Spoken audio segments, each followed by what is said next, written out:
Why dream about it when you can live it? Why run a marathon when you can sprint it? As the 2021 season draws to a close, there is just one score left to settle.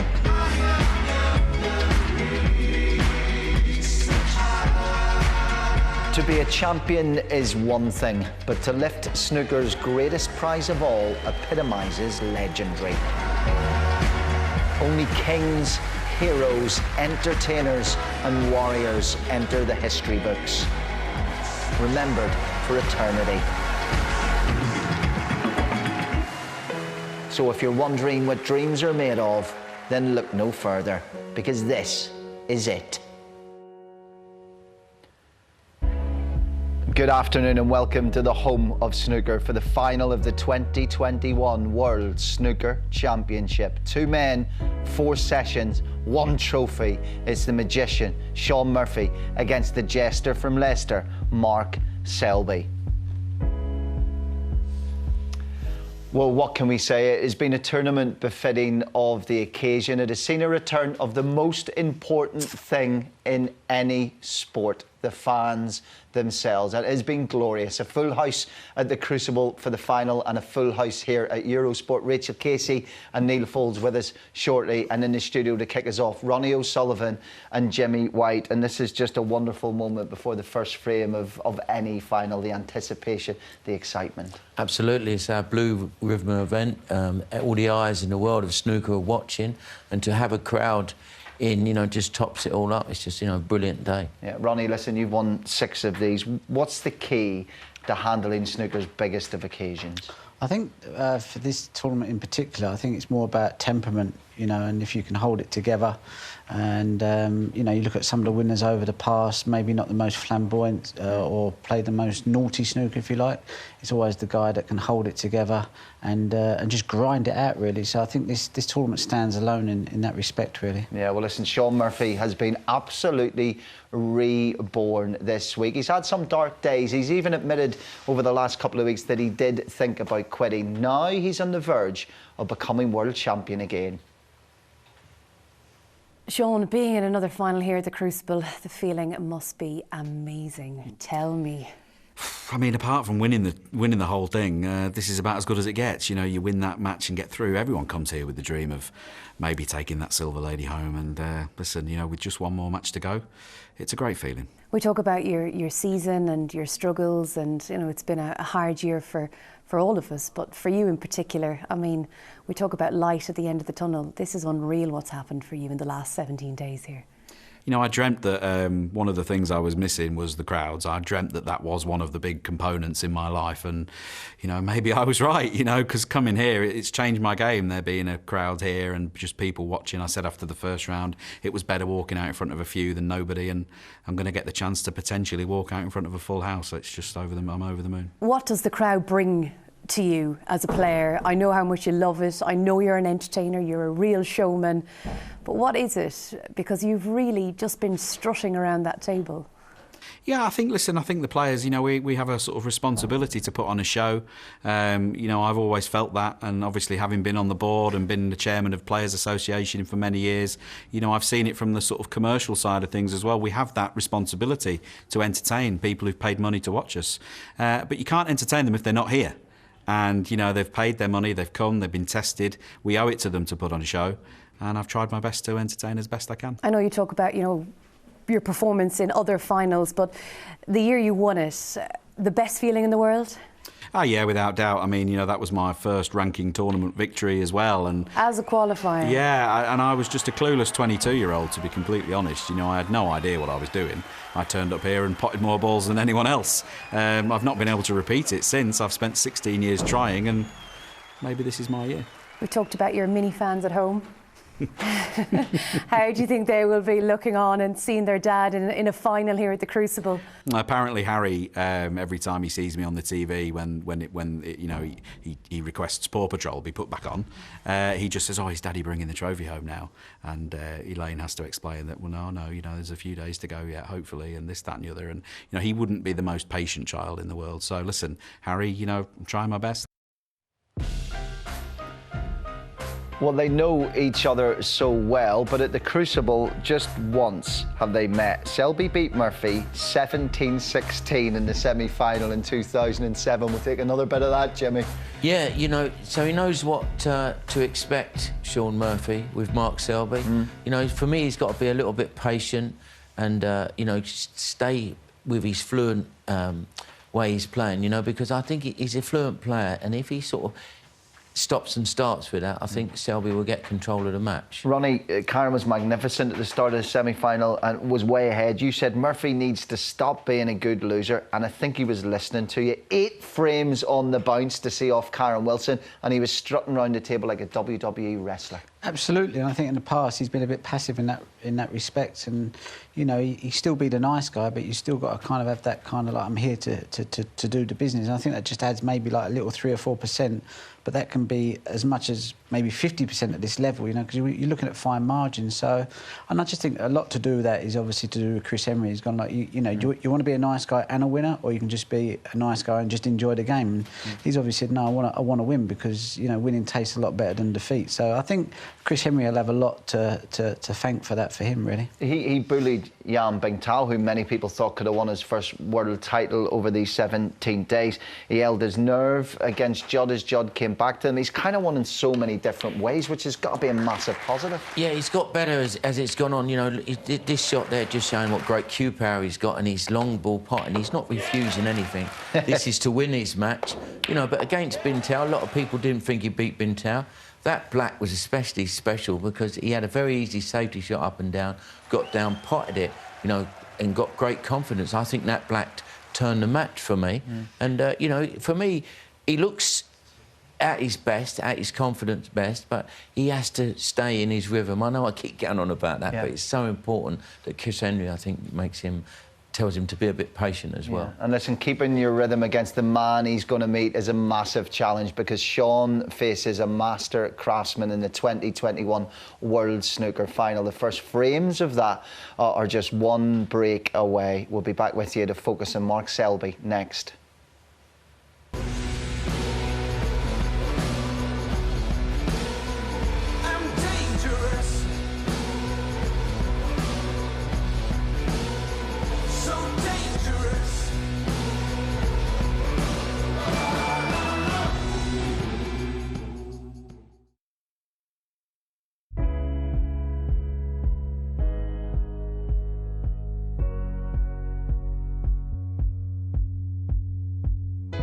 Why dream about it when you can live it?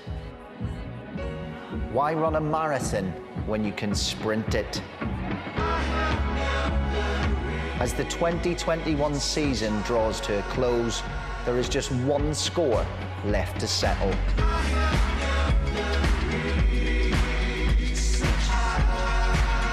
To be a champion is one thing, but to lift snooker's greatest prize of all epitomises legendary. Only kings, heroes, entertainers and warriors enter the history books, remembered for eternity. So if you're wondering what dreams are made of, then look no further, because this is it. Welcome back. Thank you so much for watching the 2021 World Snooker Final on Eurosport. We never take it for granted. Live and uninterrupted coverage of every single frame, however many of the 35 we need. We've heard from Shaun Murphy. Now let's hear from a man who wiped out all in front of him up until his much tighter semi-final. Here's Mark Selby. Mark, to make the final again, a lot of hard work, dedication, determination, and to be walking out to play Shaun in the final, how do you think you'll feel? Yeah, it would be amazing to get to another world final, you know. That's what, as you say, all the blood, sweat and tears on the practice table, what you put in hours after hours, days after days, makes it all worthwhile now. You've got the chance to join the legend that is John Higgins with 4 world titles. How extraordinary would that be for you as a player, personally, but also your legacy in this great sport? Yeah, it would be amazing. I mean, as I keep saying, to win 3 is beyond my wildest dreams, you know. I think starting out, all you want to do is just try and try your best and become world champion, even if it's only one time, nobody can take it away from you. So to win 3 is incredible, but to have a chance to get to 4 and equal John Higgins would be amazing, yeah. Epic semi-final against Stuart Bingham. How much do you think that will take out of you going on to the final? Because you guys, you've been through the ringer and you've got to do it all again. I just can never get my head around that, to be honest.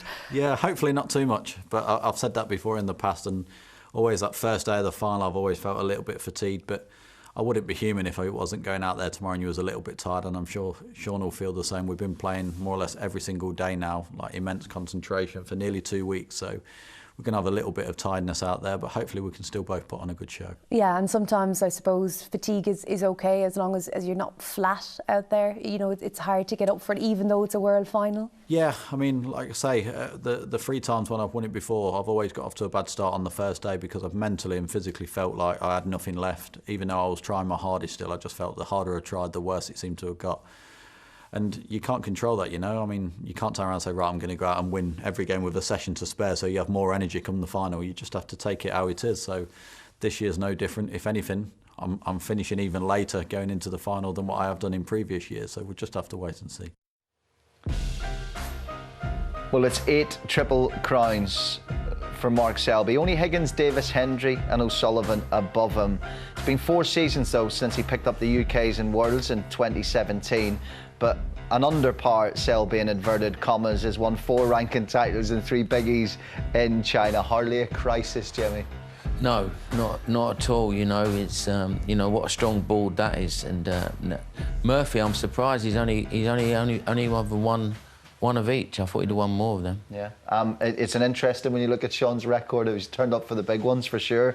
Listen, we've seen it all, I think, from Mark Selby over the past fortnight or so. We saw last night what it meant. Yeah, absolutely. You know, like you say, he invests 12 months a year, 365 days a year, 5-6 hours a day, lives and breathes it. You know, he really wants to get as much out of his snooker career as he possibly can, and you know, you can see it in him sometimes that, you know, it gets to him. So, you know, if anyone deserves to get some victories and they put that time and effort in, then surely he needs to kind of get some reward for that. And because if he didn't, then, you know, that's really painful to take. So for him, it's nice that he's able to get some rewards for it at the end of the day, you know. He wiped the floor with Kurt Mafflin, who's always dangerous. I thought he was always ahead of Mark Allen, and then he took Mark Williams apart.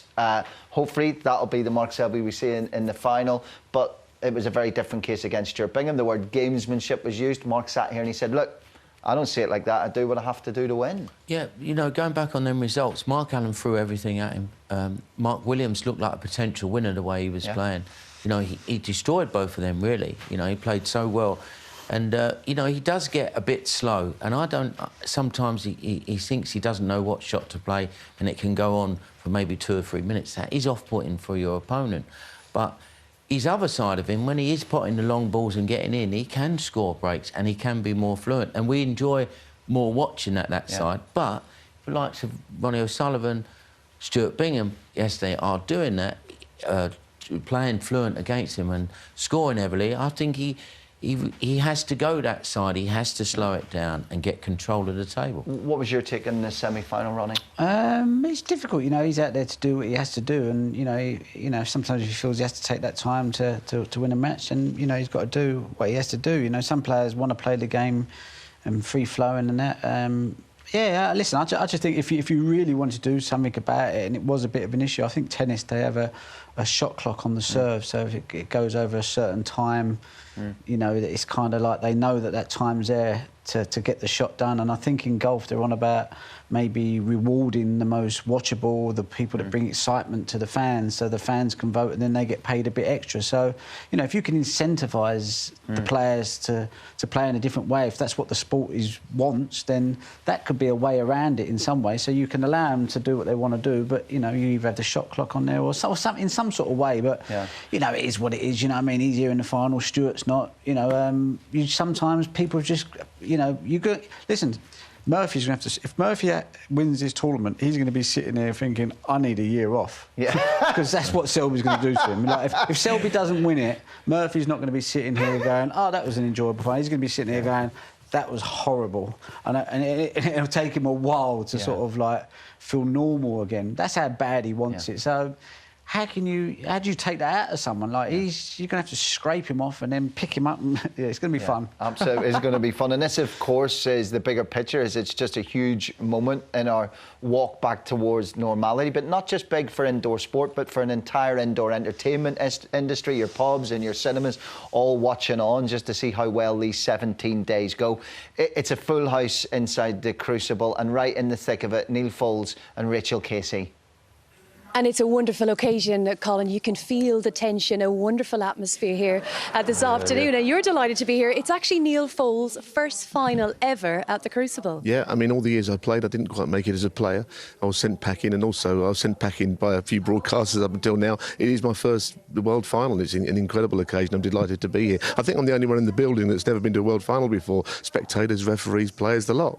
Didn't fancy sticking around in 87 then? No, I think I was keen to get away, and I think, you know, it's pretty tough losing that round. As we've seen in the last 3 or 4 years, David Gilbert, you know, in tears 3 years ago. We saw, you know, Kyron saying a few things about Shaun Murphy being theatrical. Well, I thought he was buccaneering. He was tremendous the way he played in that match yesterday, which finished, you know, and we also had Stuart Bingham saying maybe that there was a bit of gamesmanship. Well, that was Mark Selby, who said the same about Ronnie last year. So when you lose this round, it hurts. It's tough, very, very tough. And the last thing these players need after losing a semi-final and a 100-grand match is me there with a microphone. But looking at the two players here, there's a wealth of experience. This will be the 9th final that they've contested between them here at the Crucible. Yeah, and the first one against each other. You're right, these two are...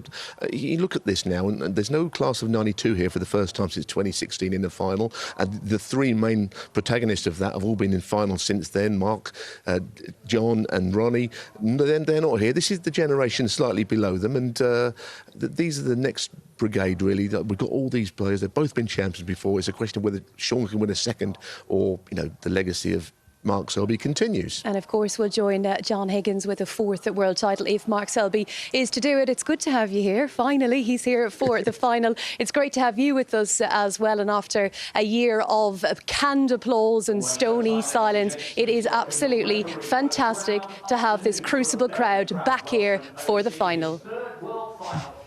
It is. It's always special, but it's kind of emotional just saying it because of the year that we've all had, all our different journeys we've been on. So it's upon us. Forget your expert analysis. I know you can do that. You give me all the insight. I want you to be like you were, just sitting on the sofa as kids watching the World Snooker Final. Who's going to win? I hope it goes close, you know, and I hope Murphy performs, but I think Selby's got too much for him. Okay. I think Selby's going to win. Selby, Ronnie? If I had to have my life dependent on it, then obviously Selby. But from a snooker fan, sort of watching snooker and the way they play snooker, I'd obviously like to see Murphy, because I think he plays it in a much more way appealing to me and probably your average snooker fan who just wants to see nice breaks, long pots, and just see someone play with a smile on their face. And I think Shaun does that as well as anybody. I feel like it's a tournament like no other because of the year that's been like no other. So I know what you're saying with your head, Selby, but nothing's made sense in the last 12 months, has it? So I just think, I've got a feeling in my stomach, the Shaun Murphy that won 8 frames in a row to be Karen is going to turn up early in this final, and he needs to. Yeah, and, you know, there's no reason why he shouldn't. You know, he's full of confidence, and the way he won that match, you know, he feels fantastic, but we'll have to wait and see. Yeah, and Ronnie, it has been a tournament that has delivered. I mean, we've broken the all-time record for centuries, so I just think the big scoring's going to be key again. Yeah, you have to say that snooker, you know, it's a great statistic to look at sometimes, because you can look at certain statistics and they don't quite marry up because, you know, there's more tournaments than there was years ago. But if you just take this tournament as it is and it stands alone, if you look at the amount of centuries that have been made, and you've still got the finals to go, then you have to say that this has probably got to be the highest standard ever for World Championships. How you've both been there so many times, exactly where Shaun's standing right now. All this stuff we've talked about, the fans back, the excitement and anticipation, the eyes of the world, how do you block it out? Well, you just have to, you know, be focused on your game. You know, I'd never won it, so, you know, I was... most of the time, a couple of times I was in front, but, you know, if you're a snooker player and you're going out to play in the final of the World Championship, you know, it's just a dream come true. You know, the Crucible Fair, there's nothing like it. Yeah, Ronnie, 6 times out of 7 that you've walked out, you've won. It's a staggering conversion rate in the final. Yeah, I'm lucky I did, because otherwise, you know, if it was a 50-50, I'd be sitting here with a mediocre kind of record, I suppose. So, yeah, I'm glad I was able to convert them. But, listen, you just got to go out there, have fun, enjoy it. You know, if you you have to make yourself try and... there was one final I didn't enjoy, but the rest of them were good. It's all about getting your name up on that wall. Once it's on that wall, look at that question mark just to the right of Shaun Murphy's elbow. That one question mark is so powerful, isn't it? To know that the next time they come back and stand there, it could be their name. Absolutely. There's no chatting or laughing going on, which is good to see, you know. Sometimes I don't really agree with that when you get players sort of easing the pressure a bit by having a chat. You know, there's a nice thing. You're talking your cue. You know, you're like, you probably do that 20 times before he actually hits the ball. Listen, it's a great event happening. Yeah, for absolutely no reason. Ronnie, I never thought we'd get to the stage that we could look at an arena full of people and it feels so strange. Yeah, brilliant, isn't it? To have the Crucible there, you know. They were showing clips of last year's semi-final with Ant McGill and whoever he was playing, and it was just empty. And then obviously, like, 10 minutes later, it's like very, very busy. So to have a crowd in it, it's fantastic. Look at the atmosphere out there. It's just amazing, really. It's going to be a beautiful moment, this. Rob Walker bringing out the 2021 World Snooker finalist, a packed Crucible.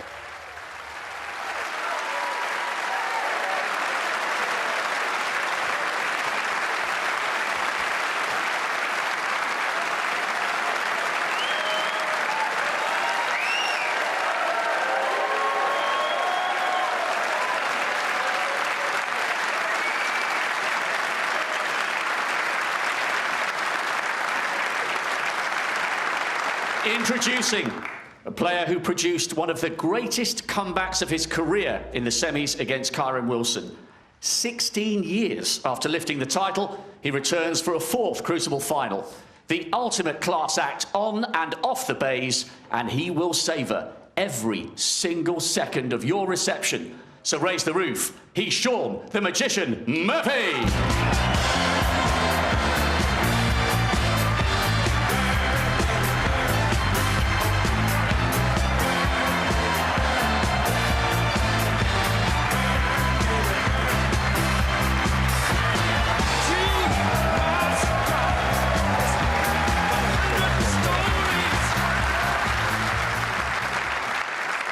And his opponent, he too came from behind to beat Stuart Bingham late last night. Once again, honouring the memory of his father, who taught him to never give up and never take a backward step. How proud he would be today.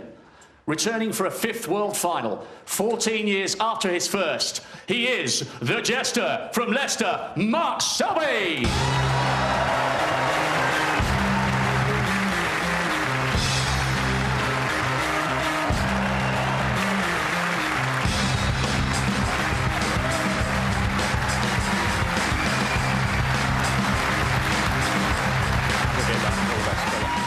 Between them, they've played 169 frames of snooker at the Crucible this time around to get to this point. However, it's the frames right in front of them now that means the world. You're right. Your commentators, Dominic Dale and Dave Hendon. So this is the season finale to a drama that has kept us rooted to the edge of our seats. No script, of course, just two fine snooker players chasing further greatness in a sport they've each been obsessed with since boyhood. It's first to 18 to win the title and the £500,000 first prize. Will it be Mark Selby for a fourth time or Shaun Murphy for a second? We have a huge crowd in. That's possibly the best news of the day, isn't it? After the last year. And they're going to enjoy 4 sessions here of the World Championship final. The first frame. Shaun Murphy to break. Shaun Murphy, the 2005 champion, to get us underway. 8 frames this afternoon. What an occasion this is, Dominic. Yes, a very good afternoon, everybody. I have a huge smile on my face. I can't wait for this encounter. Two players that have contrasting styles of play. Can Shaun Murphy continue to produce that kind of snooker that he did in last night's semi-final win over Kyren Wilson? Or will the redoubtable Mark Selby just prove in the end to be ultimately too solid and too much the hardened match player? Can he just stifle the sort of swashbuckling brilliance of Shaun Murphy at times? Very much looking forward to finding out the answers to those questions. It's a 2-day final, it's a marathon. Who will prevail? Seeing all these stats come up, we've also seen the first error from Mark Selby. He's looking, as I say, for a 4th world title. Shaun Murphy for a 2nd. But both players just looking to settle down. 1.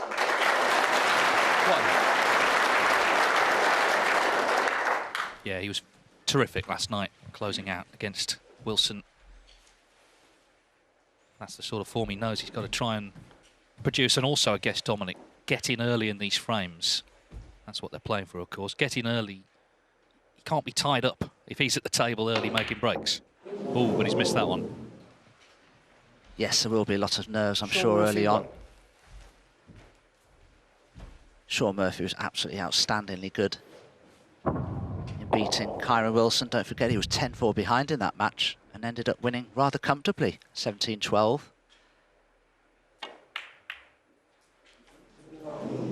Well, early nerves from both players.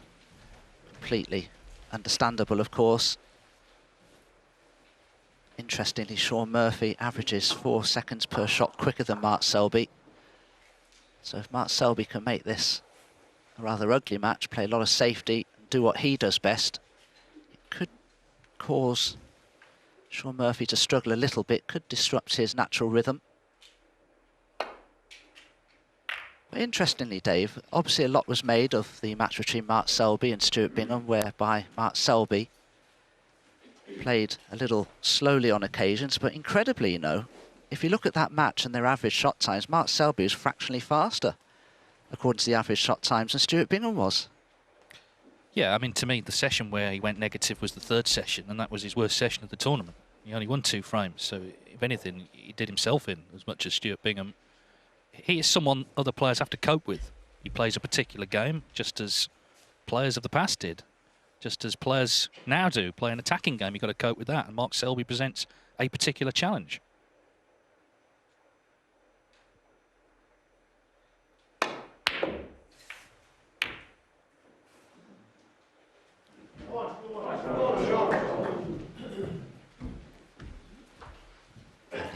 Signs of nerves from Mark Selby. That was rather hit rather than struck. It wasn't a stroke. Already the table looking very scrappy with the black up towards bulk. Brown off its spot.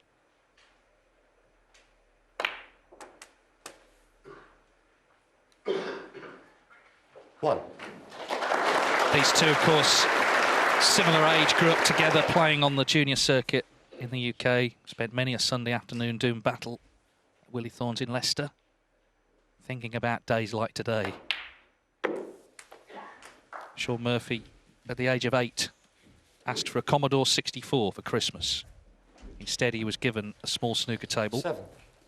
and instantly fell in love with this wonderful sport. 8. Yeah, I think when you're at a very young age, you're attracted initially by just the vast array of coloured balls, and that's what attracted me to the sport. I'm sure so many of the professional players that are playing here today.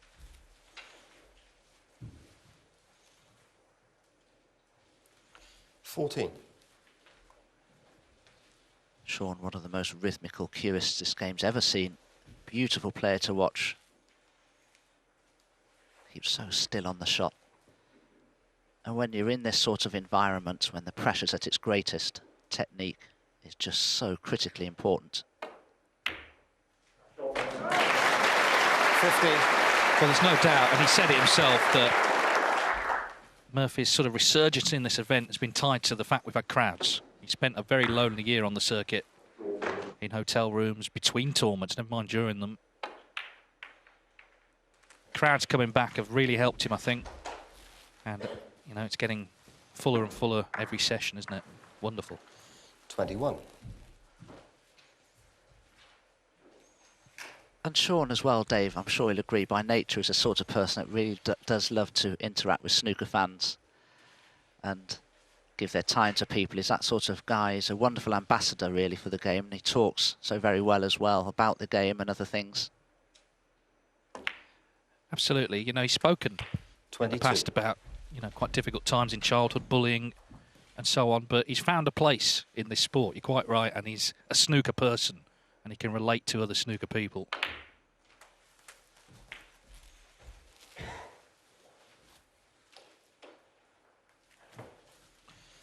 $28. If he won, it would set a record. Biggest gap between first and second world titles. It's been 16 years since he won this event. 29.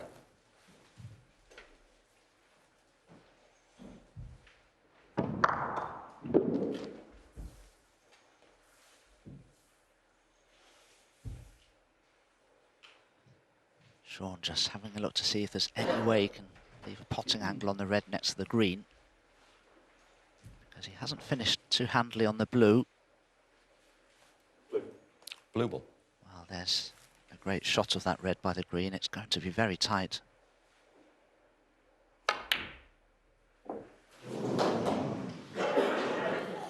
Shaun Murphy, 29.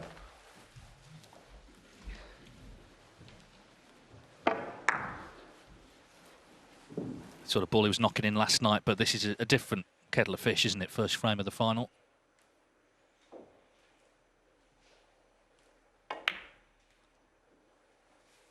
Mark Selby was even younger, discovering snooker, just 5 when he got his first small table, first played on a full-size table at the age of 9. As he goes into the reds. Key moment for him was when he was 11, Malcolm Thorne at Willie Thorne's in Leicester. Willie's brother gave him free practice because his family couldn't afford to send him to the club. And he absolutely grabbed hold of that with both hands. If people wonder why Mark Selby fights for every ball, just look at his background. That's why.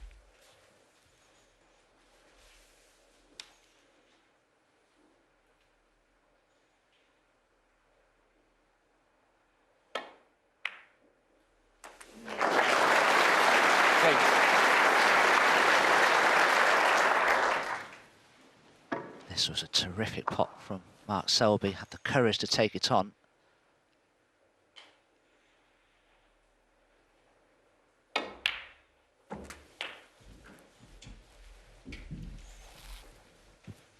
Yes, it's interesting, all the varying styles of play we have, not just in snooker, in every sport, and a lot of it's dictated to by your upbringing, your background, what sort of person you've become as a personality. It manifests itself in your style of play. 15. There's no doubt he's built for this place, including last night's semi-final. He's now played 11 four-session matches here prior to this one. Of course, that was a 5-session match in the end, but 4-session matches, won 8 of them. And the ones he's lost have been close, so he seems to be the man for this format. He starts favourite for the final, for sure. 21.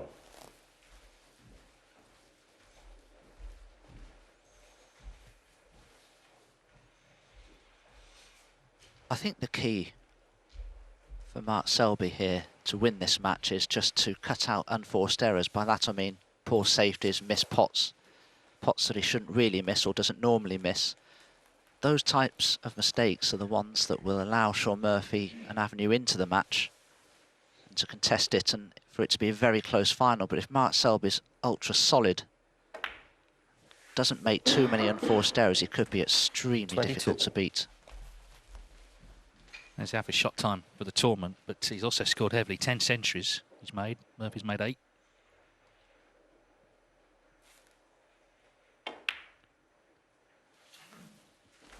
The one person we haven't mentioned yet, Dominic, Chris Henry, of course, who's in both of their camps. It's rather awkward for him. He sort of can't lose and can't win at the same time. 28. But he's done a lot of work with Selby to try and keep him positive, and that's the attitude he's got to surely bring into this final. 29. Well, yes, we spoke in our little ante-room, didn't we, ahead of this final, Dave? You know, it's a bit of a win-win situation for Chris Henry. He's performed wonderfully well for both of these players. And here they are contesting the final against one another.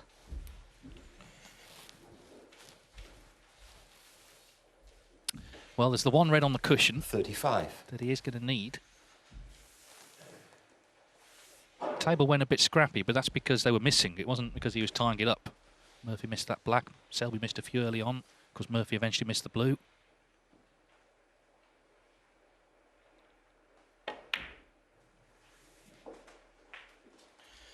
$36. Has done well here, Mark Selby, though. After a bit of a nervy start, he's taken an early lead now in this first frame. But now the work does begin, as you say, Dave. Well, Mark Selby feels that this red next to the green is potable. Shaun Murphy had a chance to play for it from the long 38. blue that he missed.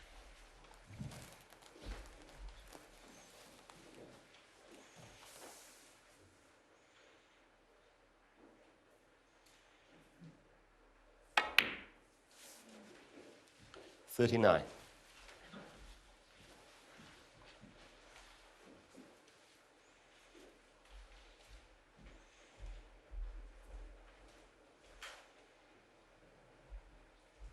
There are quite a few players that'd be rather comfortable to leave a double on that tricky red near the side cushion there. John Higgins in particular would be one of those. I wonder if Shaun, or rather Mark Selby, will.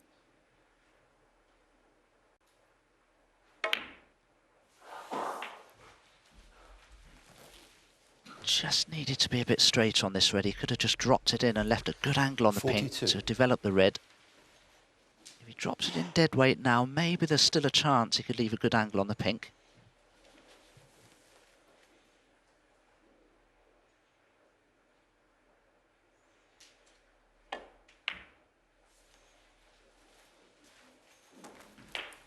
$43.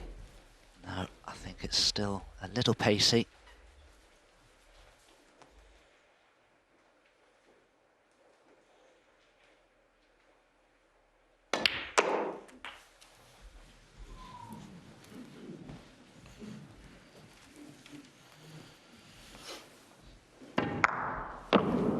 $49.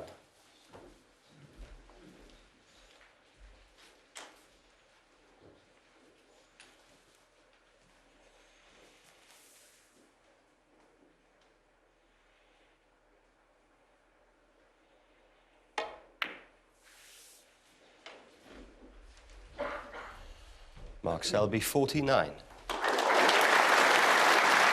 This is the sort of frame now, the position where you sort of fancy Selby when we get down to the last red and the colours, and it's going to be a fight. Of course, he won that last frame last night against Bingham in similar circumstances. Played a good snooker. But Murphy's safety has been excellent as well during the tournament. There's only 1% between them for the event. In fact, he's just gone level, actually, 78% each now with that shot. So it's not a part of his game that's often talked about, Murphy, but it seems to have been working these last 2 weeks.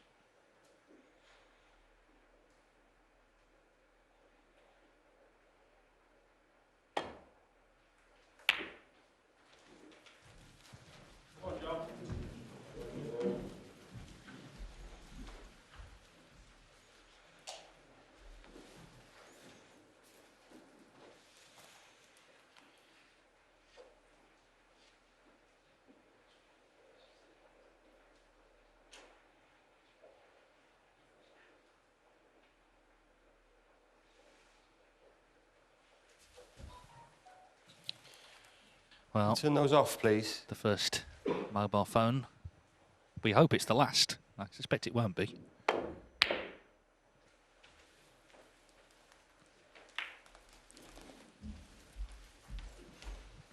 Well, not quite the safety shot that Shaun Murphy intended there, but it's worked out very well. He's promoted the brown now into a very possible position. Well, look at that for a scene. Think about last year, how you felt last year when it was announced the World Championship would not be taking place in its usual slot. We didn't know if it would be on at all. It was put on, thanks to all the hard work of everybody in August, but now just signs that normality may be returning at last. This is a test event, remember, for indoor entertainment in the UK. Government pilot event. So far, touch wood, it's gone off without a hitch.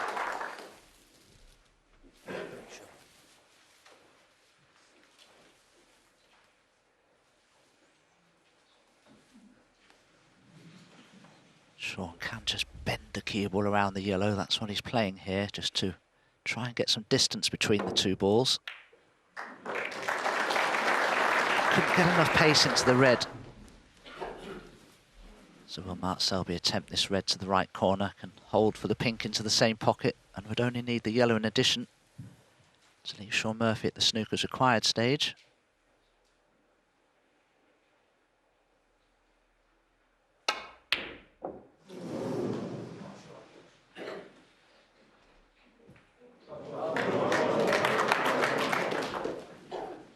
Well, this won't be straightforward now, but this is a chance nonetheless. Could have been frame over there.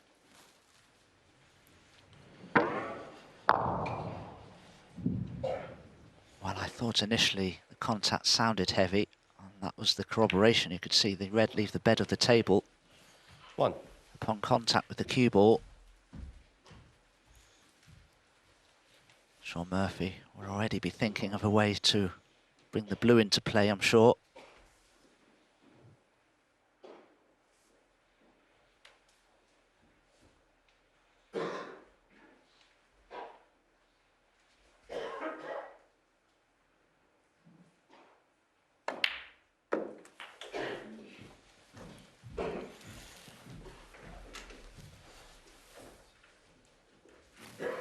Seven.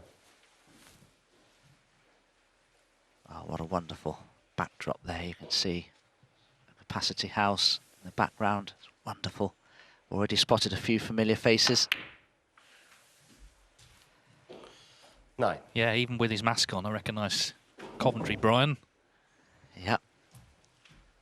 It's one of the few sporting events where you know first names of the audience. Now, I did have a feeling Shaun may play to leave himself this type of an angle on the green. If he can cannon the blue half ball here and bring it into play, he'd still be nicely on the brown. But no guarantee this shot will work out. In the end, played across the table to leave himself a cut on the brown to try and, if he can, just knock that blue along the bulk cushion towards the green pocket. This is a very good shot choice from Shaun.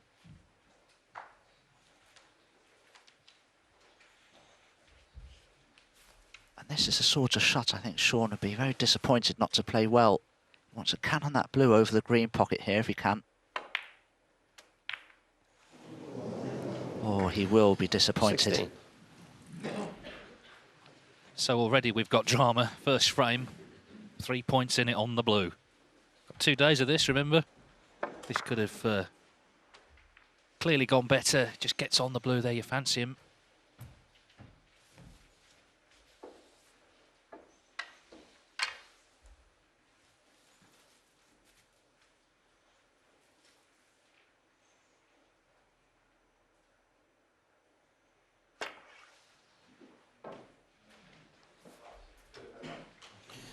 Shaun Murphy, 16.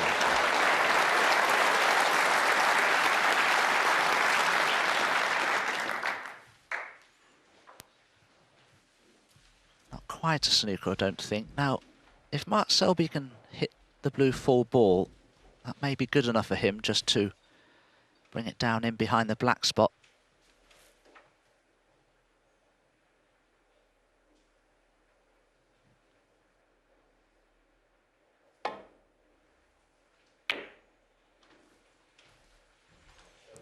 Oh, he's played a great shot here.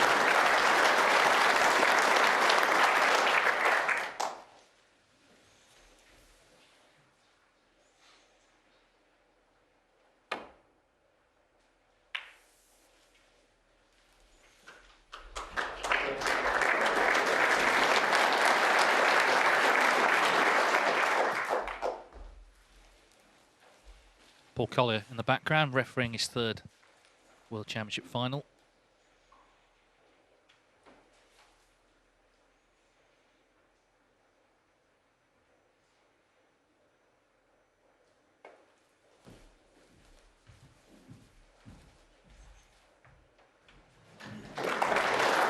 Ooh, now is this touching ball? It is indeed. Well, that's very beneficial to Shaun. just play away from the blue now, put that cue ball anywhere in bulk that he desires. He could, if he wished, try to snooker Mark Selby once again behind the pink by leaving the cue ball on the side cushion.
This really is an intriguing little safety battle.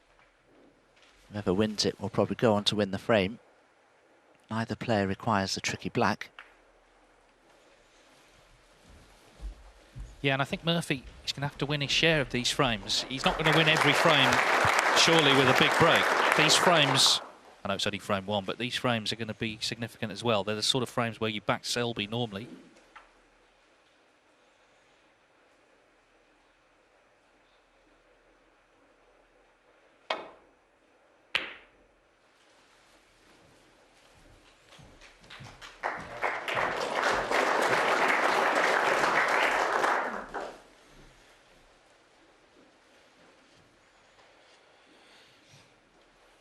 If you're faced with a very difficult safety shot to play, it's best to try and focus on the object ball, in this case the blue, because if you keep that safe, the shot will be safe.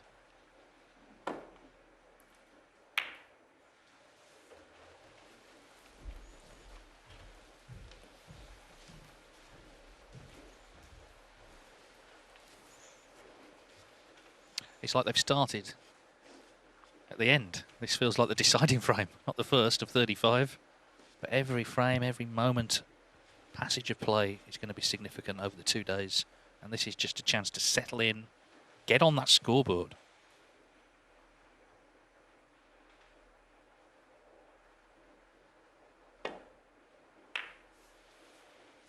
That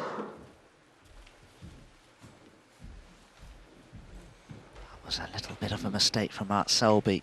Caught that blue just a little on the thin side. It will cut in. It's probably easier than the red that Mark Selby cut in on his way to that little break of 49 that you made earlier.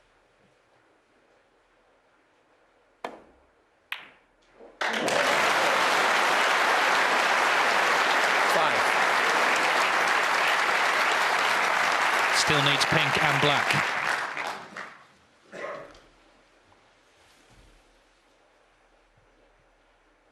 In fact, he just needs the pink. And he's potted it. Murphy 11 and the pressure gets to everyone here. Didn't get to Murphy, though, did it? What a first frame. If that's a sign of things to come, it's going to be a dramatic couple of days.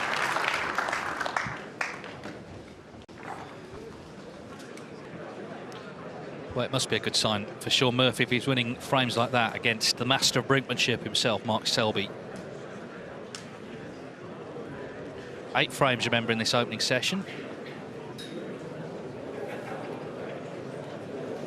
Sometimes we speculate the person who's had a long match in the evening the night before might be tired, but of course they both played last night. Thank you. It wasn't actually that late in the end. Mark Selby to break. Murphy won all 5 of his frames, and Selby came back and won the first of his.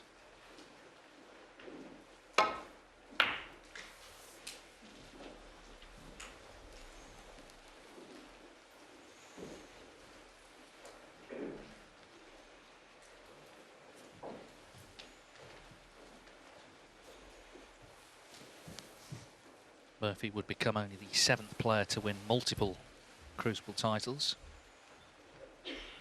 14th in the history of the World Championship. This is elite company. He's already in elite company winning it. But if you can win it again, then you're cementing your place on snooker's all-time list.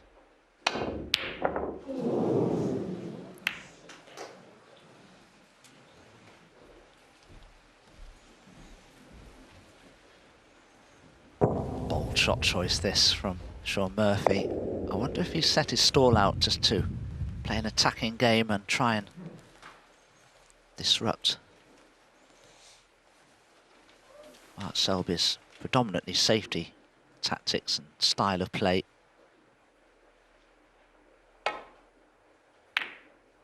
Foul.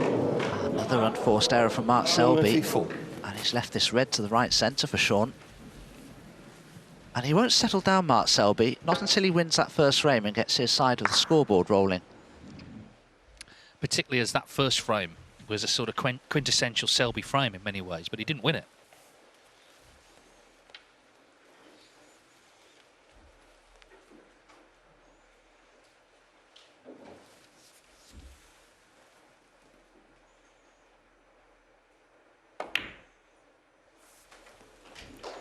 One. Can never quite predict how it's going to go. 30 years ago, John Parrott came out against Jimmy White in the final, in the first session, played the best 7 frames of his life. Won them all. Now, what's he on here? 6.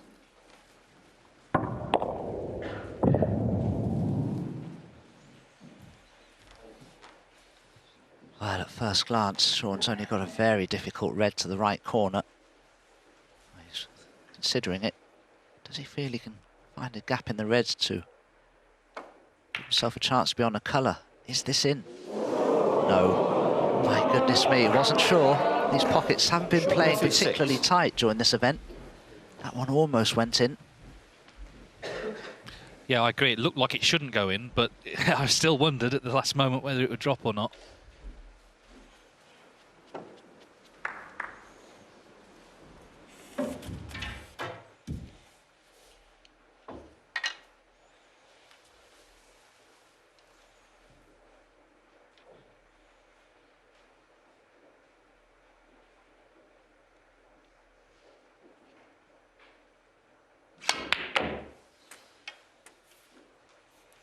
One.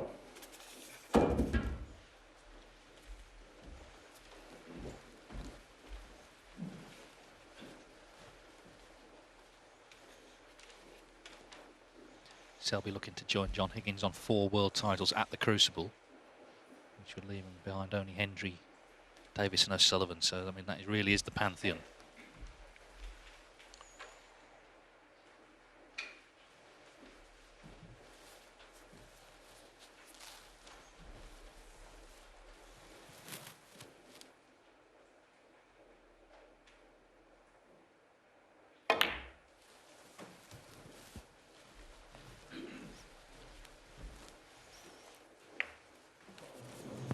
Well, that may well be very good for Mark Selby. Every chance that he did intend to cannon those 2 reds away from the black, it was very important from his point of view to have that black in play with the pink in an awkward position. But he should be able to plant this red that's next to the cue ball onto one over the pocket. It looks almost dead straight. So if this shot goes right, a great chance.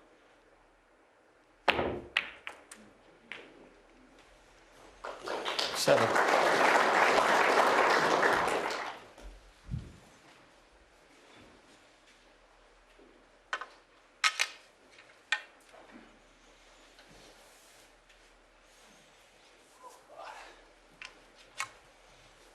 Mark Selby's a very tall man. He's about 6'1", and even he is struggling to reach this. The pace that Mark Selby played that at told me that he probably did try to cannon those 2 reds away from the black there.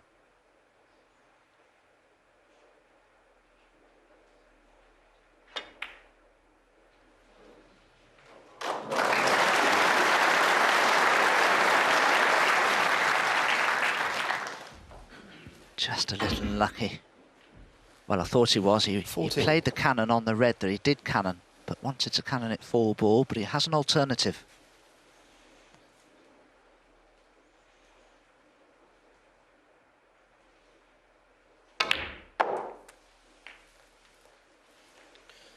Apparently he got some stick last night for celebrating the victory. I've never heard anything so ridiculous. He played for 3 days, 4 sessions, won 17-15. If he's not entitled to be happy about that, then what's the point?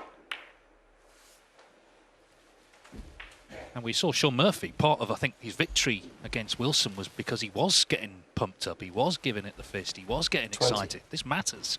This is the World Championship.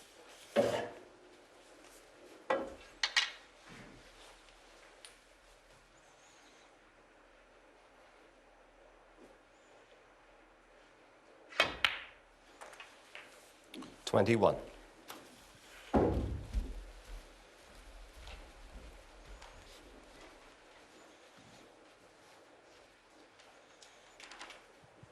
Slight shake of the head there. I'm sure Mark Selby would like to play next on the red that's nearest the cue ball there, but it appears he's just the wrong side of straight on the black to play for it.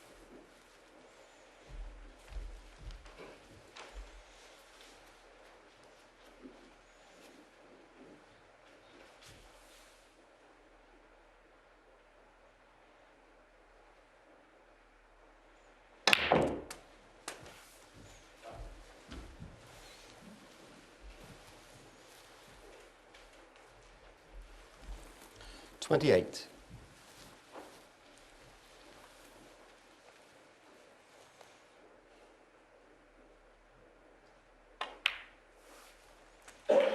$29. Could play a cannon here into that little group of 4 reds to hold for 1 into the left corner, develop a few more in the process.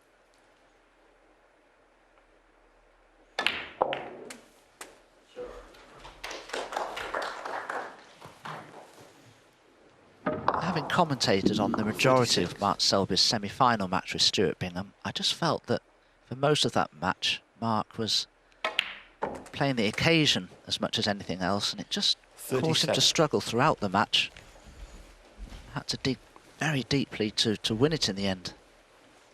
I agree. I think he did go into his shell, definitely. Whereas prior to that, he played probably the best of anyone to reach the semis. Very attacking, open snooker.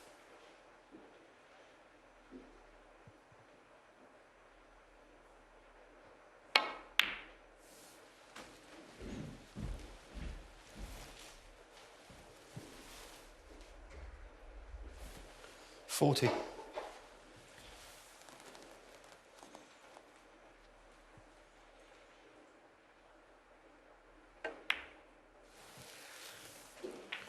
$41.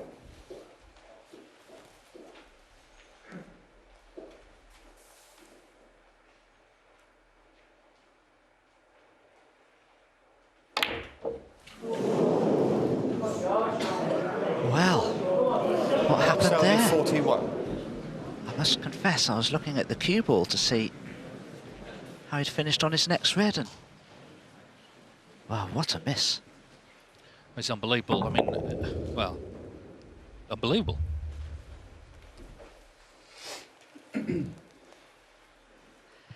Okay, well, I've had a chance to see it in our replay there. It could be that he was so straight on the blue, he was trying to pinch the pocket a little, and pinch too much of it.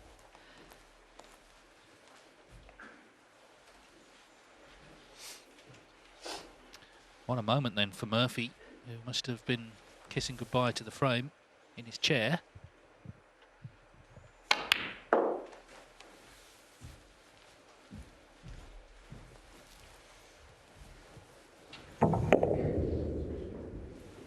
$4. Yeah, I think he just tried to pinch the top drawer of the pocket too much there to create a better angle for the cue ball, as he was very straight on that blue. $5. Very different demeanour between these two players. Mark Selby, I feel, is a lot more demonstrative.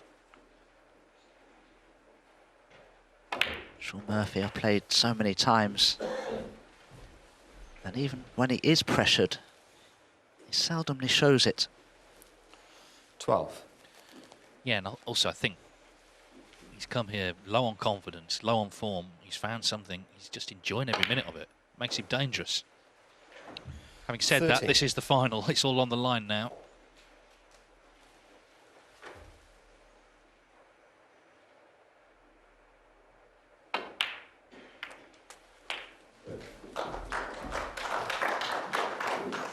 And Shaun Murphy is no different to any other champion. They'll spot 20. moments in frames and in matches that can really hurt their opponent, and Shaun Murphy will know that if he can somehow win this frame, it'll hurt Mark Selby greatly, because Mark Selby 21. felt there uncertain he was going to level this match up at 1-1. Green ball.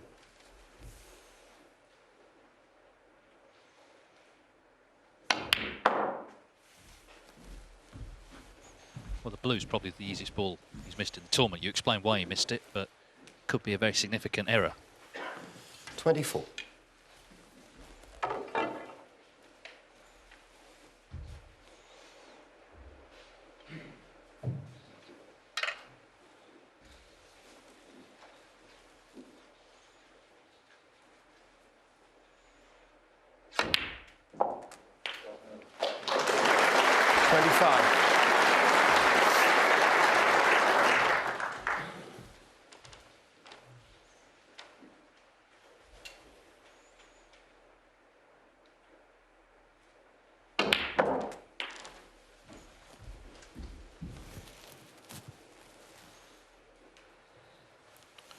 $32.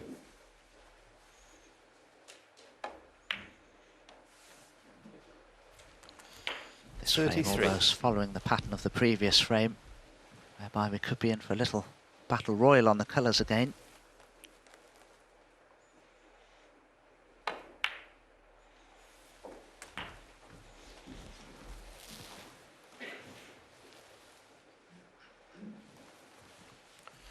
$40.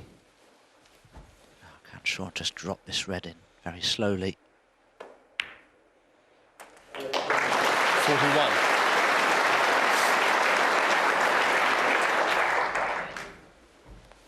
Needs the black, yellow, green and brown to take a 2-0 lead and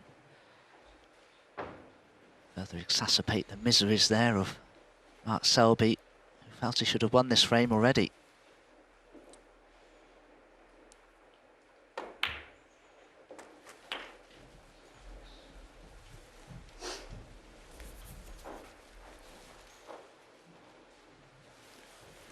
$48.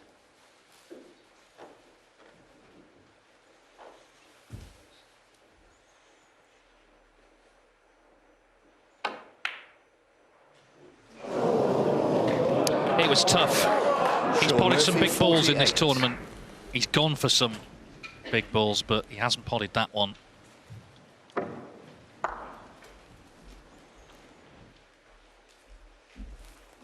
He's not backed away, has he? But ultimately he's missed it.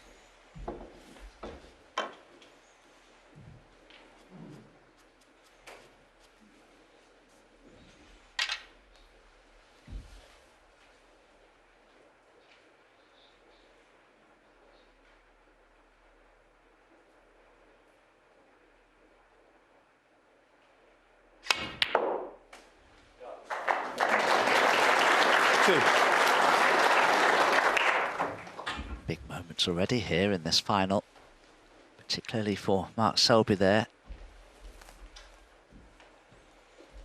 Can he get nicely on the brown to probably leave himself near the right-hand side cushion to play the blue, because then he can take it around the angles of the yellow pocket, come around the angles to leave himself the pink. Needs every remaining ball.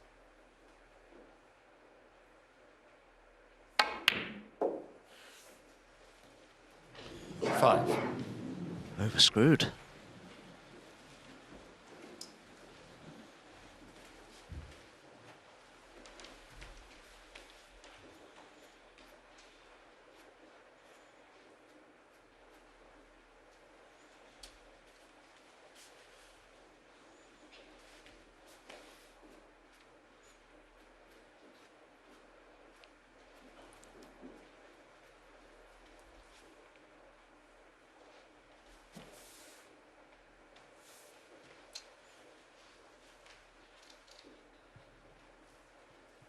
Does Mark Selby still feel he can cut this brown into the centre? Controlling the cue ball for the blue will be the big problem, though.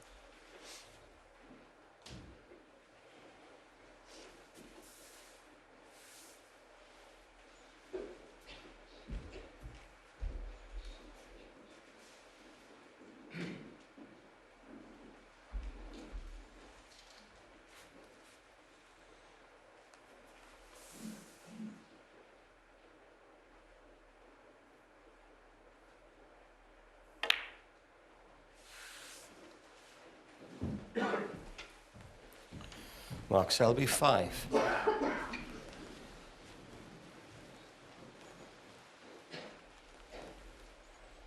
Well, he had the chance for the clearance, but it went wrong. Green to brown. Didn't quite get the snooker.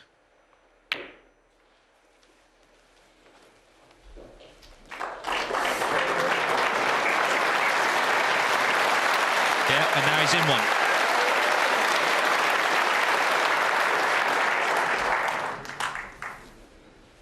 Rapturous round of applause there, but I don't think Shaun will be particularly pleased with that shot, because if Mark Selby gets this right, he could return the compliment.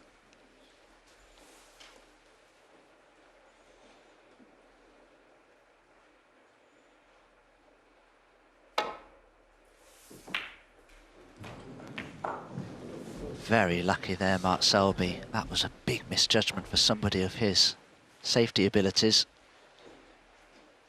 The reason he's been so incredibly lucky there, he's just brought the pink into the middle of the table, the ball that he needs.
Checks the scores. He needs the blue. The ball that Mark Selby missed when he was bang in.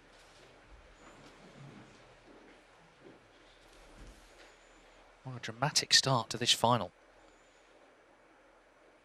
And it's Shaun Murphy on top. Potted that really good blue and pink to win the opener. Thunders in the long blue there. And as you can see, Mark Selby needs 2 snookers with just pink and black left. But Selby had good chances, not just the blue he missed, but then when Murphy missed the yellow, he had the chance to clear. Didn't get nice on the brown, and he's not coming out of his seat. 9 on the frame. So a couple of frames that you might associate more with Mark Selby that are close, that go to the colours, have been won by Shaun Murphy. He leads 2-0. Welcome back to session 1 of the World Championship final. I think a lot of people agreed that for Murphy to win, he needed to score. Well, his highest break so far is only 48. He leads 2-0. 2 dramatic frames, one on the pink, one on the blue.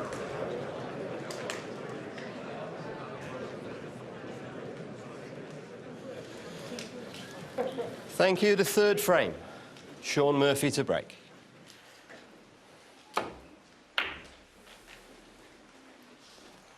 So Shaun Murphy breaks off for frame number 3. Absolutely delighted, I'm sure, with the start that he's made to this year's World Final. Yeah, already Selby's on the back foot. Ruining missed chances, missed opportunities.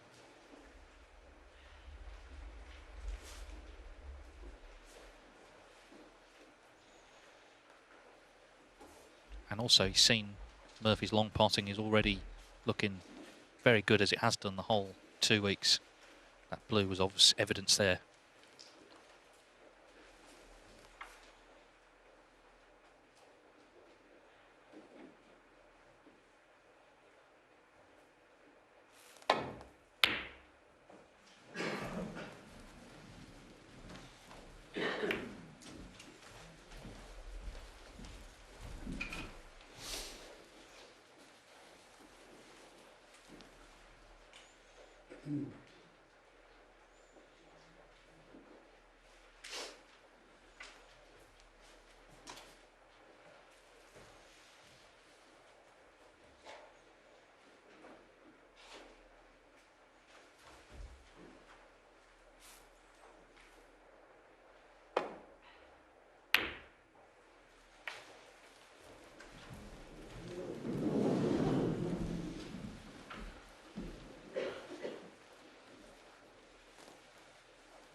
only assume Mark Selby can't get through to the possible red to the left corner. It might just about have been a shot to nothing. Had he been able to see the potting angle of it. He's faced with a tricky safety now because the blue is hiding the right-hand side of the pack. So it appears there aren't any avenues back to bulk here for Mark Selby.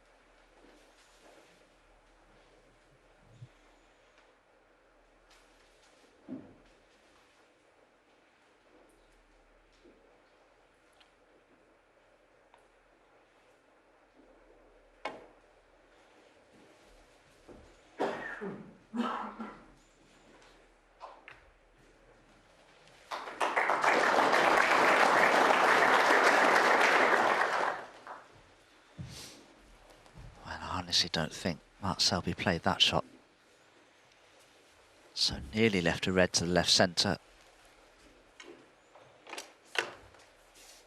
Wasn't far away from leaving a red to left corner for Shaun. I think he was trying to get into the back of the pack there.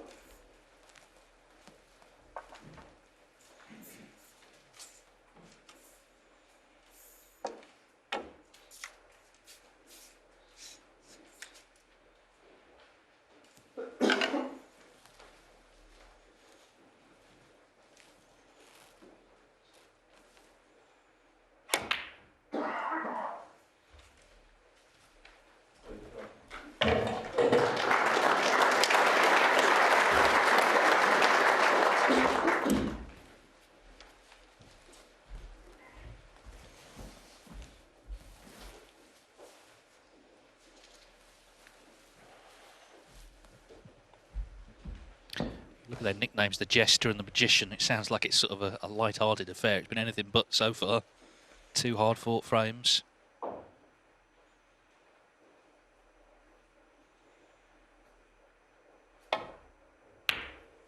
Interesting, I think Neil Folds was making the point about this sort of generation there. We talk about the class of '92, Higgins, O'Sullivan, Williams. After that, you have the likes of Matthew Stevens and Paul Hunter and Graham Dott came through, and these are from the end of the 90s. Neil Robertson is the other star pupil from that era. They turned pro as teenagers. All had their early struggles. Murphy dropped off the tour. Selby didn't do much for a few years, but of course developed into just fine players. With that grounding as well, Dominic, that they had in the junior game as well. Yeah, that grounding that a lot of the British players had as juniors is absolutely invaluable. You learn the game the hard way through playing top amateur players, your peers if you like, and you played the wrong shot at vital stages in matches that you were looking set to win, and you'd have your heart broken by winning clearances from these good amateur players, and that's how you learned. But a lot of the players from places such as China and Neil Robson from Australia, they've done most of their learning in that regard when they've been over here on the professional tour, playing players that knew the game inside and out.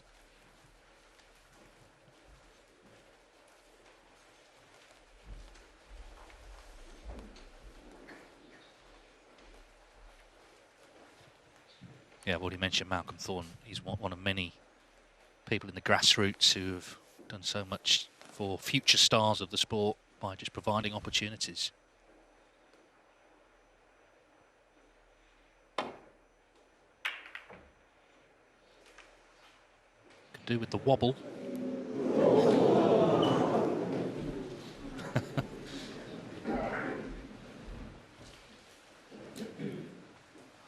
On such things, hey.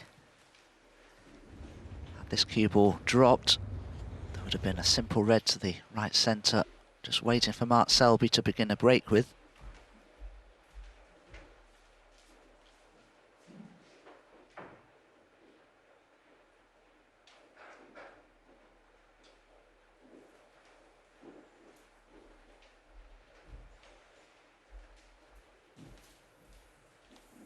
It's amazing the pressure that having a red near bulk puts on you when you play a safety shot. Mark Selby ordinarily would be quite happy to play the cue ball back towards that green pocket, but just having that red nearby can really make you cue poorly on a shot like this for no reason at all. So just a containing safety shot in the end.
There you go, caught that all wrong, Mark Selby. Again, I'm sure if that red wasn't so near the green, he wouldn't have any problem playing that safety shot back into bolt there.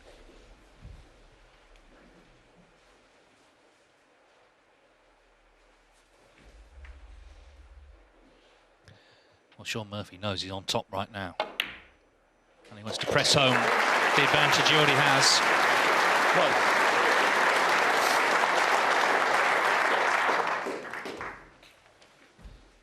in terms of their personal head-to-head, it's very close actually, 14-12 to Selby. They've only played in 3 previous finals. Selby's won 2 of them. Only played once at the Crucible before, surprisingly. Semi-finals 2007. That went to a decider, 17-16 to Selby. Another aggressive shot here, getting into the reds.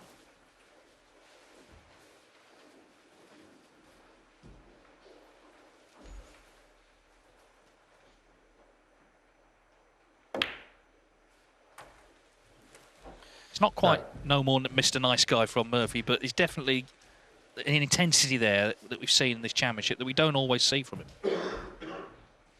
And when he plays like this, this is like what he was when he won it. He's very, very hard to handle.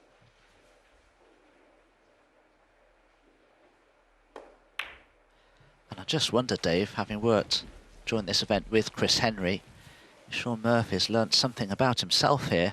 The way forward for him temperamentally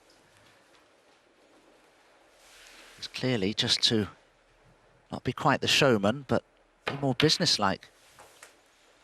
15.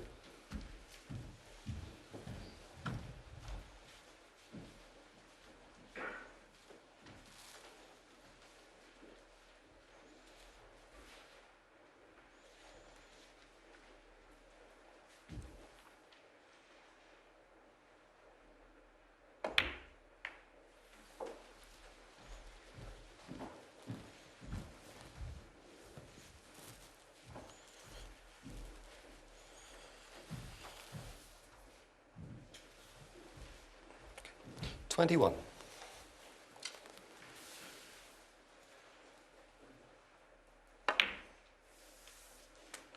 $22.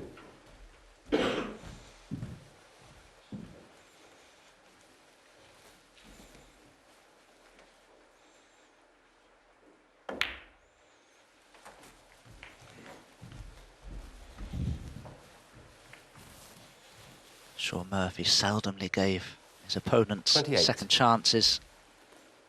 Positions like this in his earlier matches, particularly yesterday in his match with Kyron 29. Wilson. Devastating bursts of scoring. As you can see, there's already a significant difference in their shot times.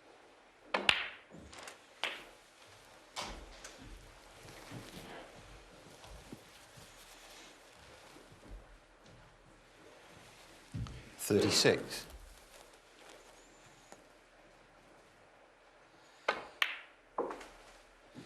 $37.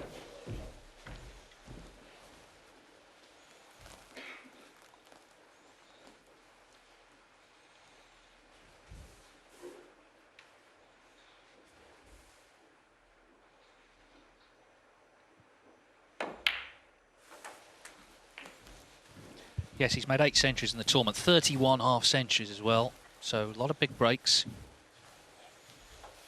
Half century won't always win you a frame, of course, but 43. These are building blocks towards winning frames. And this black will be 44. For another one, the highest break so far, but this time he wants to continue. Often in the World Championship, we've seen it all through the event, you get a player who does win a series of frames. Murphy is on an incredible run. This, if he won this one, would be 11 in a row over 2 matches. 51.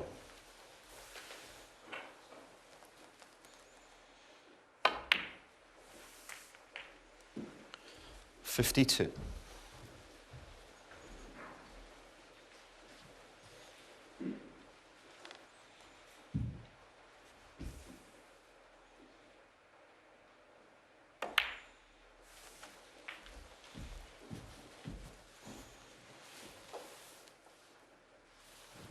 57.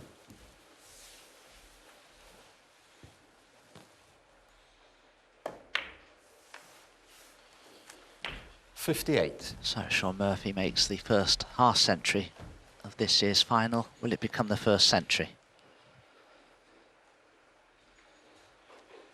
Well, I guess first things first as ever is secure the frame. This black, red and colour should do that. There's only ever been one Crucible final without a century. That was perhaps the most famous of all, 1985. Dennis Taylor and Steve Davis, remembered for other things.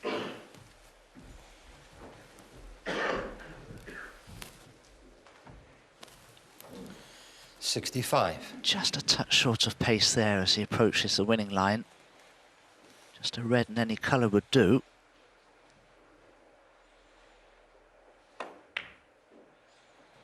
Is this in? No.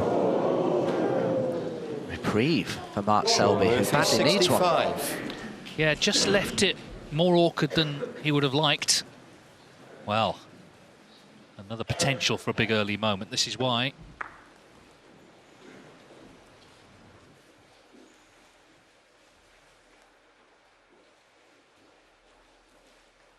Just wonder if Mark Selby can play a red onto the one over the pocket. Oh, he can't really, so he's going to have to pot it. Oh, he'd be happy with that. He lost control of that cue ball just a little there. He's finished beautifully on the black.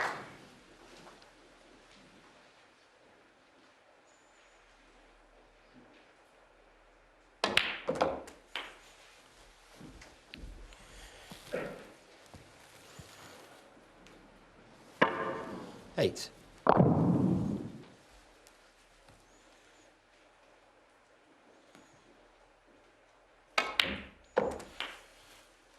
9.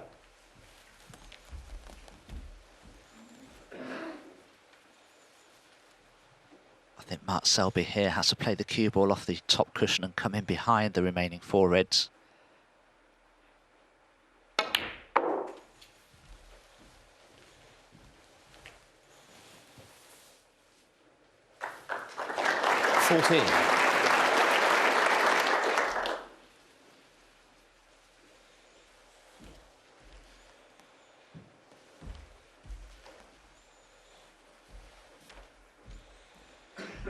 Well, there's work to do yet, but that brown already looking a big ball on the baulk cushion.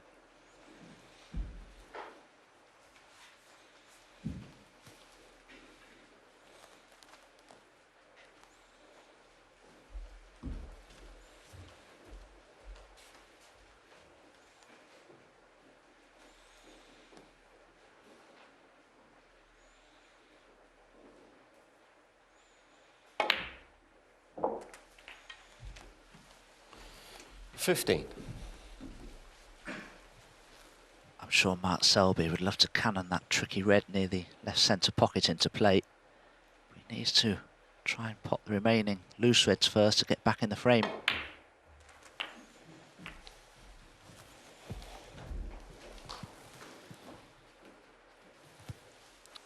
$22.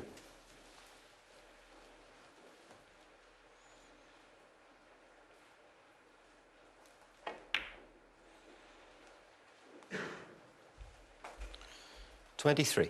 Well, he has a great chance here to pot the blue, leave himself 3/4 ball on the loose red, and then he can bring that tricky red into the middle of the table. This is a key shot coming up right here.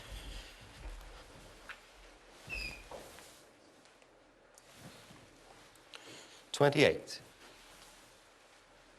I think he may have even overrun here. I was still able to cannon the red. 29.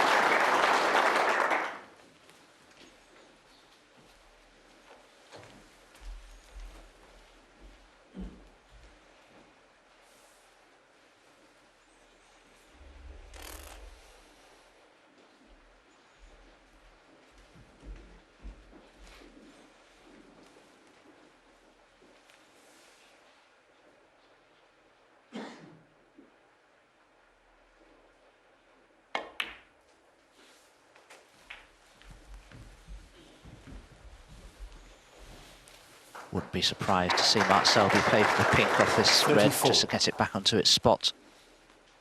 Make the winning clearance easier.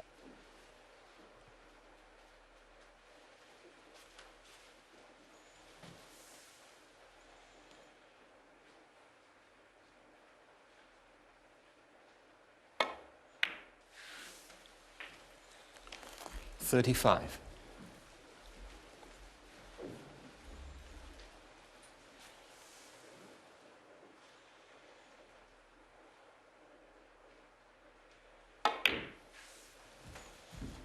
Again, that sounded a bit heavy to me.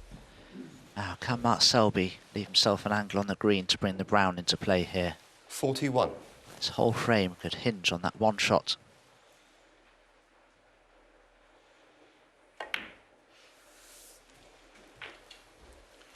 $43. That looks pretty good. If he plays this with top spin and a little left-hand side, he can try and knock the brown towards the yellow pocket.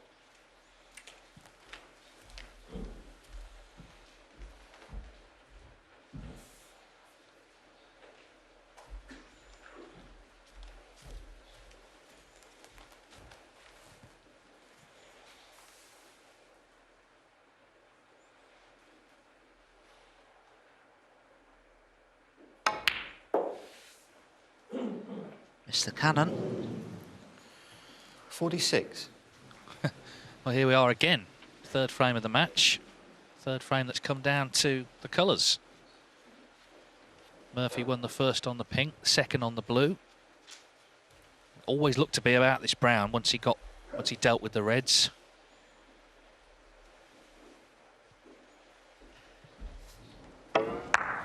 Just too much left-hand side on the cue ball, that was all. Can he dig down here into the cue ball and try and get that brown behind the black spot?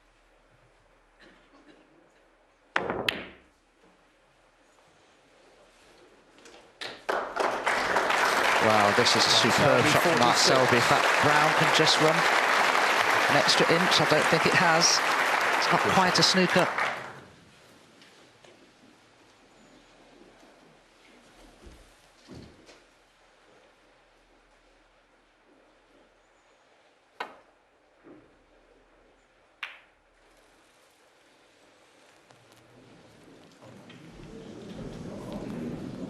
Amazingly, I thought Shaun played that really well, but the brown didn't seem to do anything when it struck the top cushion.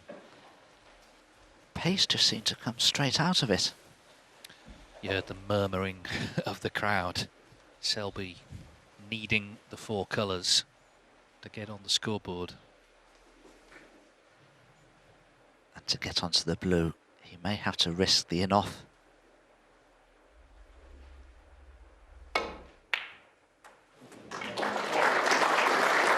Oh, wow, that was close. Shaun Murphy was looking good. He made a break of 65, just needed a couple more balls, but missed that red. Selby stepped in, didn't make the clearance because he didn't get on the brown, but he now needs pink and black, and he'll be on the scoreboard.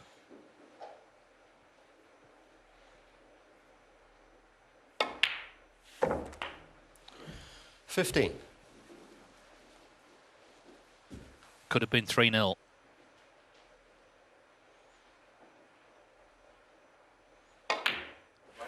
Selby, though, has won frame 3 on the black. So Shaun Murphy's lead is reduced to 2-1. Well, it's been an eventful start, to say the least, in this World Final. Murphy won a frame on the pink, then on the blue. Mark Selby just won one on the black. But Murphy ruining the missed opportunity when he was in, broke down on 65. And then left a chance at the brown, which Selby potted, just avoided the in-off, made the clearance. 2-1 here at the Crucible, the room where it's all happened over the last 5 decades. Here at the World Championship, the venue they dreamed of playing at, and now here they are contesting another final. Shaun Murphy's 4th, Mark Selby's 5th, and delighted to have, of course, a huge crowd in to watch every ball. Yeah, it's absolutely wonderful, isn't it, just to listen and hear those murmurings echoing around this Crucible Theatre. It just seems so long ago now since we've witnessed a capacity house here, and it's just such a different environment to play in. The atmosphere that it builds is just incredible. And it's been eventful so far for them. One more frame before the first interval.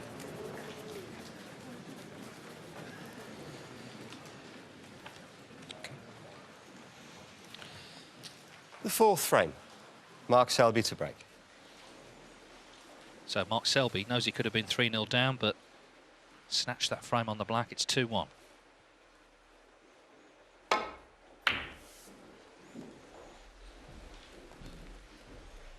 Well, I just wonder now how much winning that 3rd frame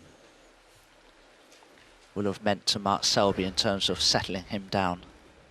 He's been a little bit off colour for the first 2 and a bit frames. And if there was one of those 3 frames that this man here should have won, it was that one. He was in prime position, didn't get onto a red. He was just 2 balls short of establishing a 3-0 lead. And you don't settle down until you can get that scoreboard rolling on your side. But now that Mark Selby has, how much difference will we see in this play?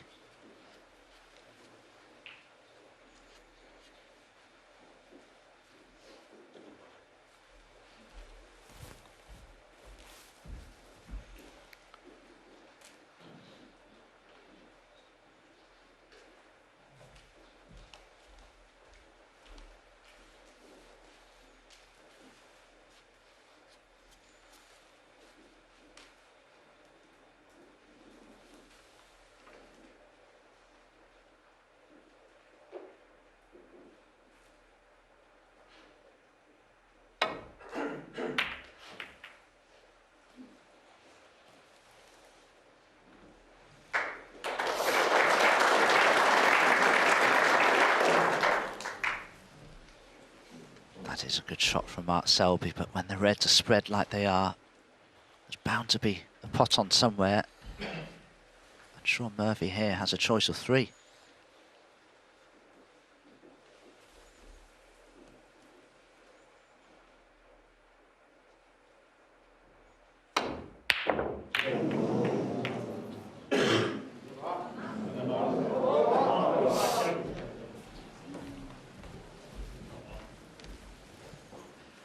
Well, I'm sure if this red goes in and Shaun Murphy finishes on a colour, he'd have expected to make a sizable break, but now that chance has fallen to Mark Selby.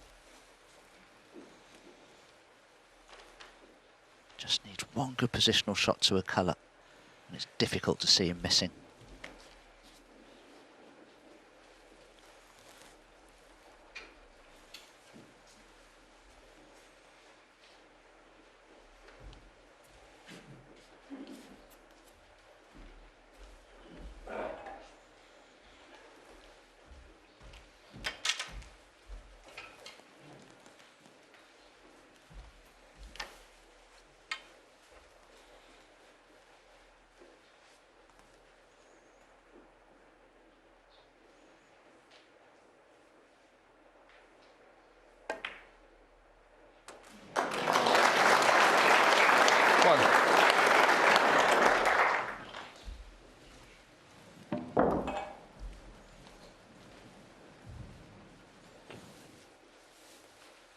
So he's in.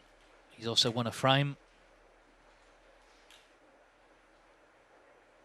So he hasn't got that sort of anxiety of looking at the scoreboard and seeing he's not on it yet. Let's see if he can settle in with a decent break of his own here. His high so far just 49. 6.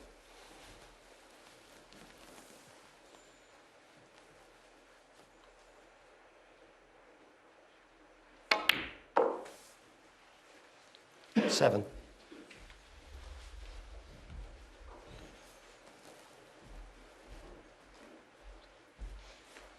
Shaun Murphy's gone for his shots the whole championship. As Dom says, he gets that long red and gets on a colour, then you fancy a big break. But it's what happens if you don't get them, of course, leaving chances.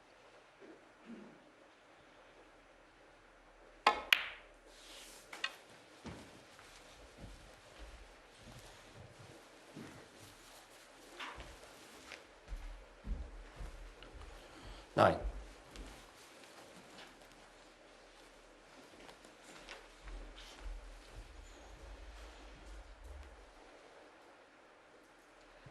Well, this isn't perfect for Mark Selby by any means. He has a choice of, I think, 3 reds that he could pot.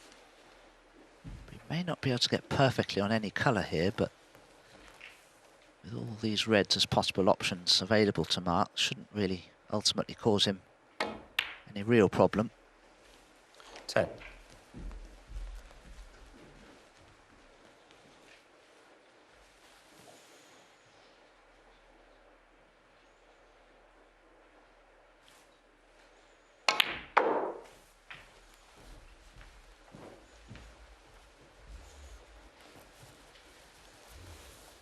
Mark Selby getting close now to 700 50. career centuries. He's on 691.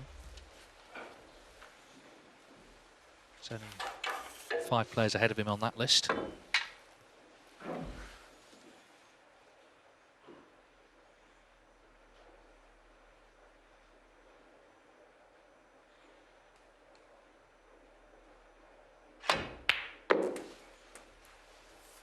$16.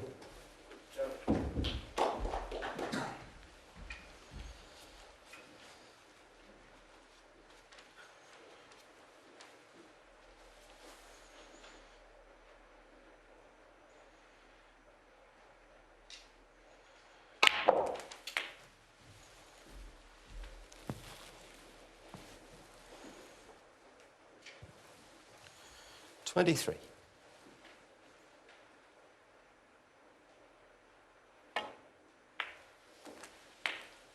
That's a red that 24. Mark Selby wanted to see out of the way.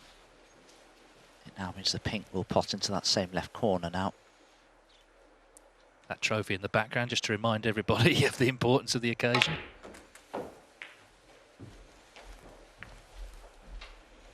Purchased by Joe Davis for the first 31. World Championship in 1927.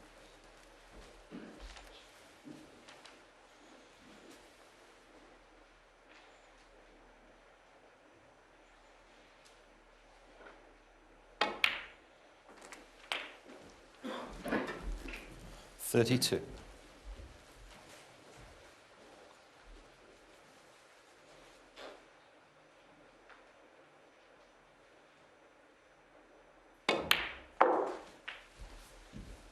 Of course, in those days, snooker was seen as a bit of an upstart sport compared to billiards. The Billiard Player, the great magazine of the time, 37.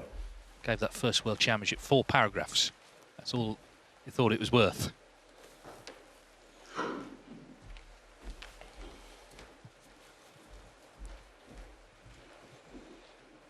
It was thought of at the time as a rather crude game, snooker, by comparison to English billiards.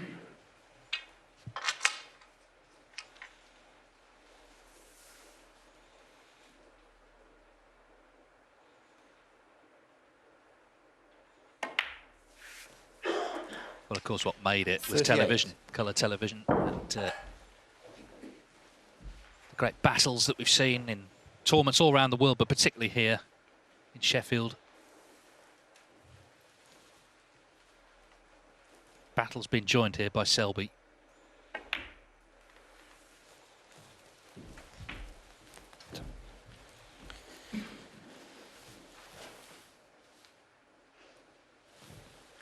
44.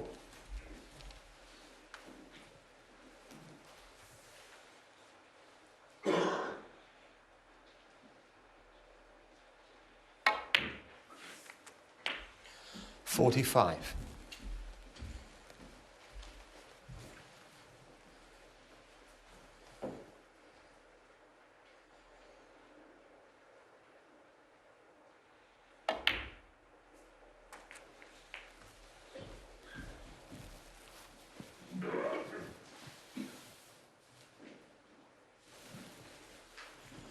51.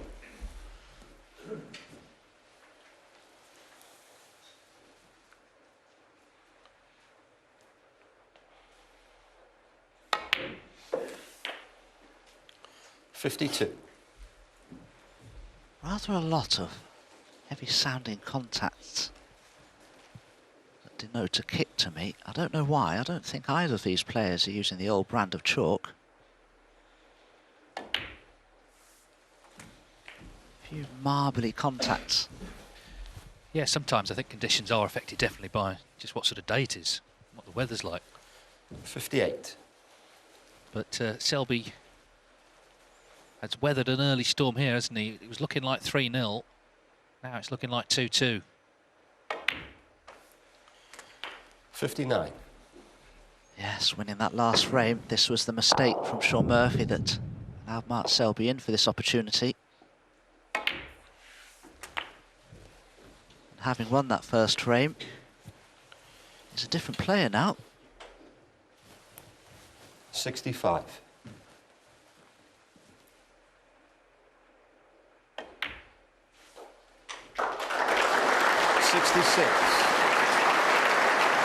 Well, it's set up nicely for the spectators here, level at the interval. I think a lot of people are hoping this will be a close final, regardless of who wins. Feels like reward for the sport. We haven't had a deciding frame finish at the Crucible for 19 years. Peter Ebdon and Stephen Hendry, 2002. Could this be the year for another one? 74.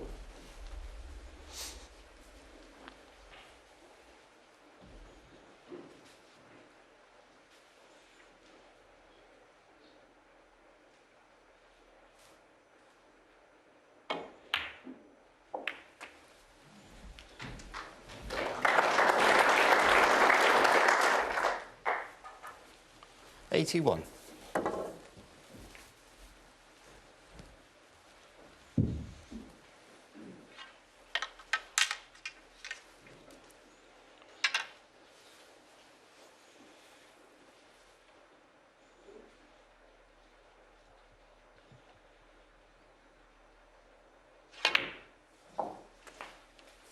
$82.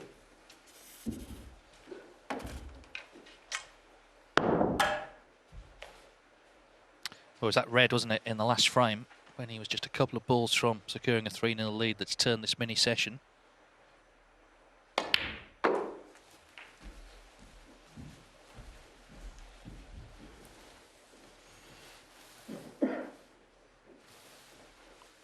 $88.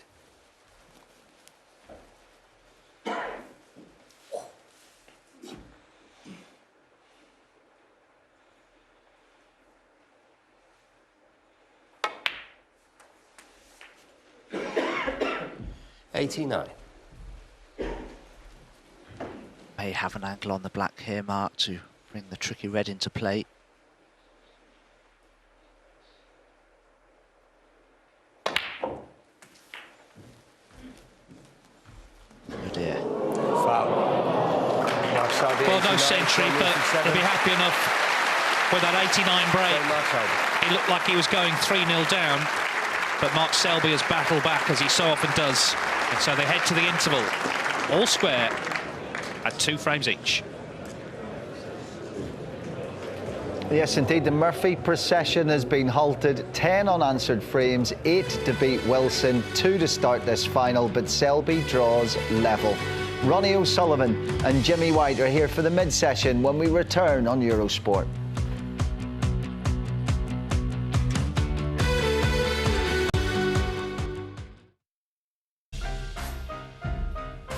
welcome back. The British Speedway is on Eurosport 2 and the Eurosport app. It's the Bellevue Aces against the Sheffield Tigers. May 17th for that.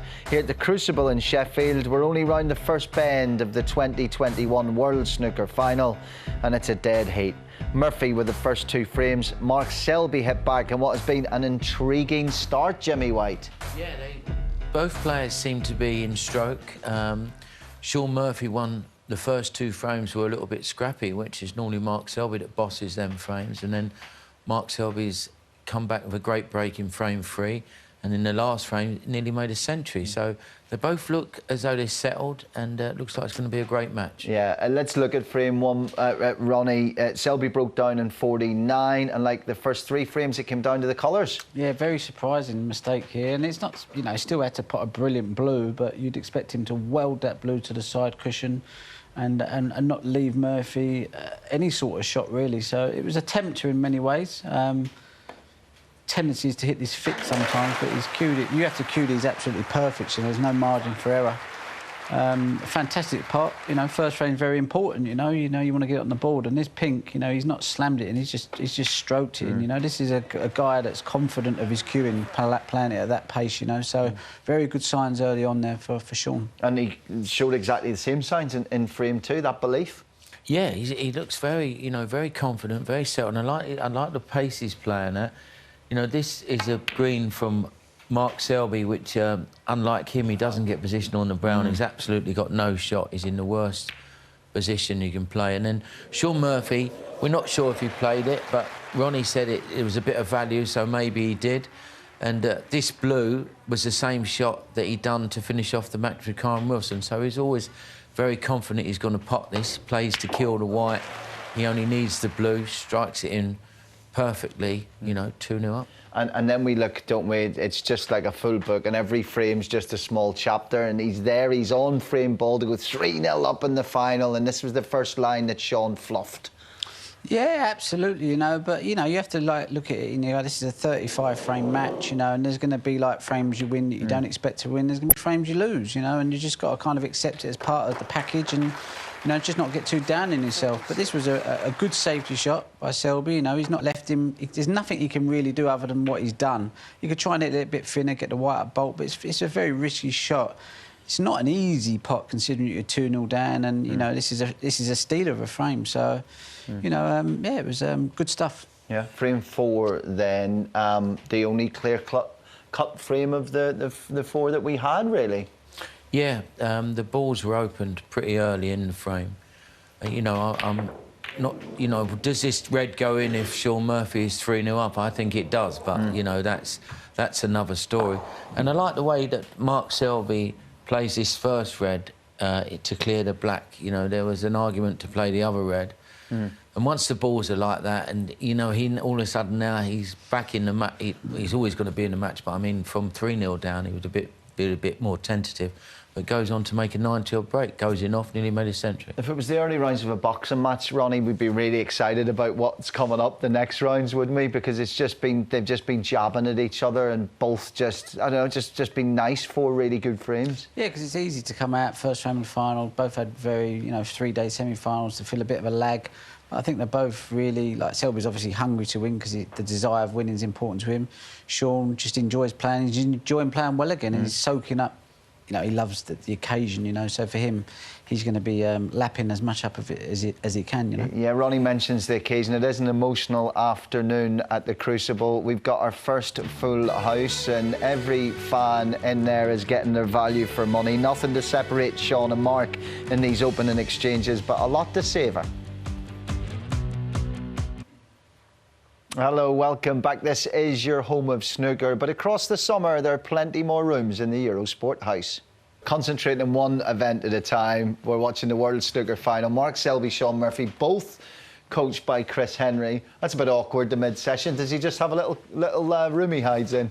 He will be darting between the two rooms and be telling them both exactly the same thing because, you know, they're both doing well. He'd just be geeing them up. I don't think he talks too much about the technical side. I think he's just more of a head man. I just think he's sorting out the sort code and the account number for his 10% commission that he's on for the two getting in the final. Yeah, but the thing is, he deserves it, doesn't he? Because the two players he's coached has reached the final. What more do they want? The good news is we've got 4 more frames coming for you this afternoon. 8 frames this evening. I mean, it's wonderful that we can go out, but why would you? It's a day to stay indoors.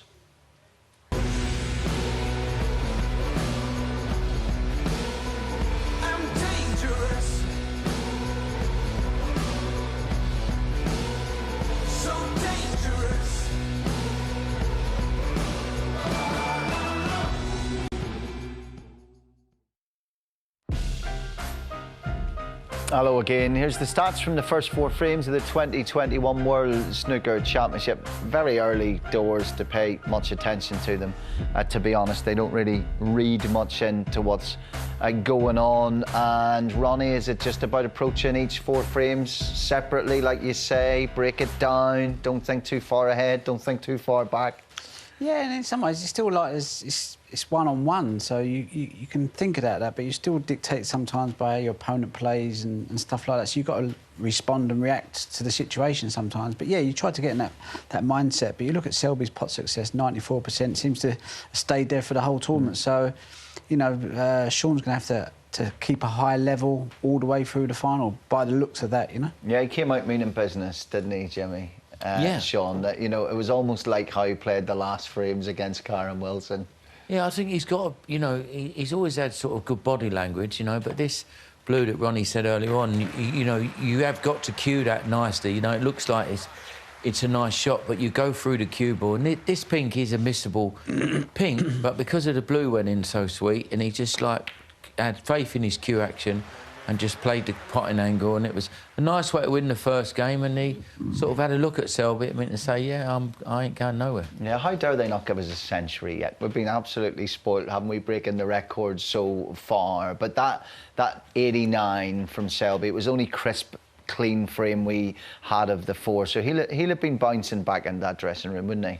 Yeah, he finished the session off strong, you know, always losing the first 2, 3-1 down, possibly 4-0, you know, that can enter your mind, but getting 2-all and finding a nice bit of rhythm in his game will keep him happy. But during the match, you're going to see spells where both players dominate the table, score big, but in between bits, you know, you just got to get as much of the cake as you can, you know. Do you think these early frames do dictate the pattern that you're going to see? Because we've already said, haven't we, oh, we think this is going to be a good final. We're only 4 frames in, but you can't. Does it set the tempo? Not when there's so many frames, you know, 35. You know, if we was sitting here talking about a best of 9, and we'd say, well, Shaun Murphy should have been 3-0 up, that could have been it. But these things are going to happen over so many frames. There's going to be mistakes. There's going to be frames stolen. It's about keeping your work good, keeping your cue action the same. And, you know, for me, with Murphy, it's about rhythm, because Selby can change rhythms. You know, if it's not going his way, he can slow it down. And if it's going his way, he can get in and score. Jimmy was saying, looking for little signs, Ronnie, he was saying, does Mark look a little bit more tired? It would kind of make sense. They had an unprecedented 5th session that they had to come back for last night.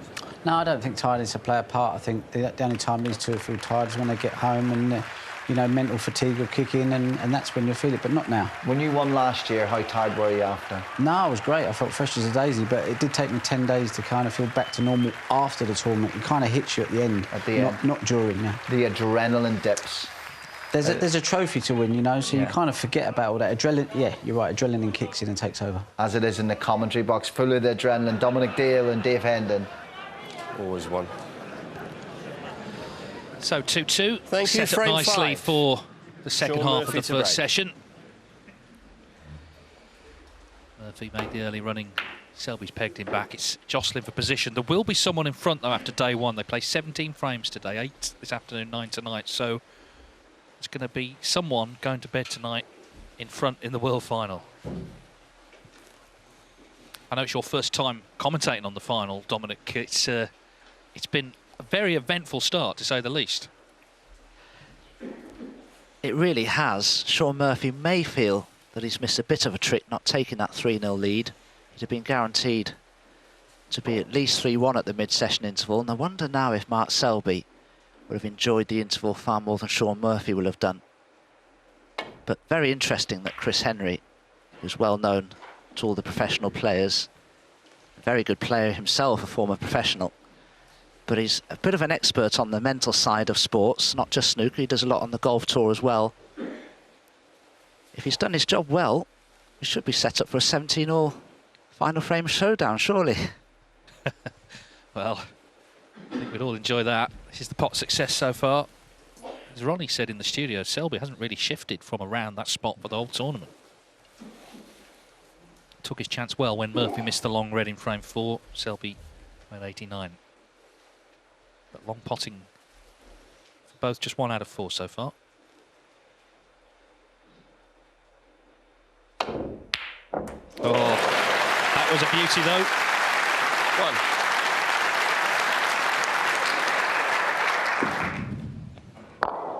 Yes, what a pot that was. Went in off the near jaw. But the incredible thing was there from Shaun Murphy's point of view. He played that with a lot of pace and he kept so still on the shot. Fabulously cued. But look where he left the cue ball there. The only red he could have left was the one he took on. So that took some of the pressure off the pot.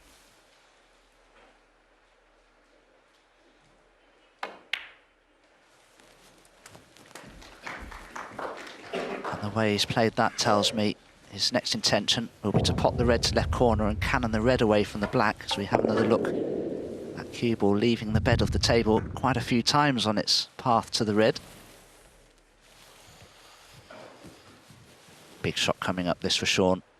Pot the red in the corner, stun into the red. Try to leave himself on the black into the same pocket. If he catches the black before the red though, he'll be on nothing.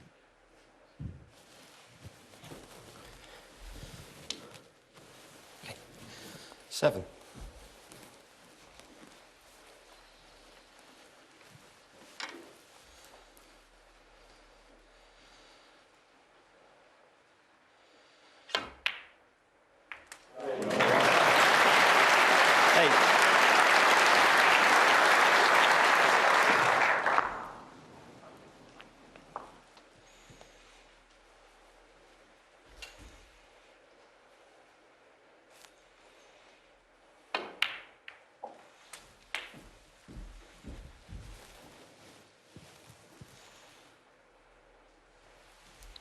$15.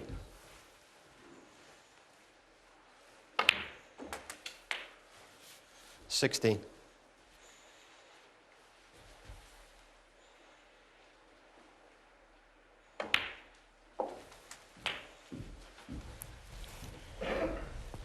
'Needs an angle this time, I feel, on the black to go into the pack of reds. 23.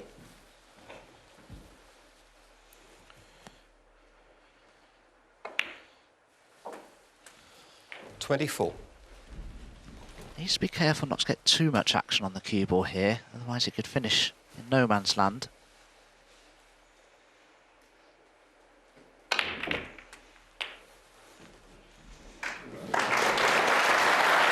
Played it perfectly. Power stun into the pack of reds. There wasn't too much backspin on the cue ball. 31. So the cue ball didn't screw back off the reds and finish near a cushion somewhere. That's worked out really well.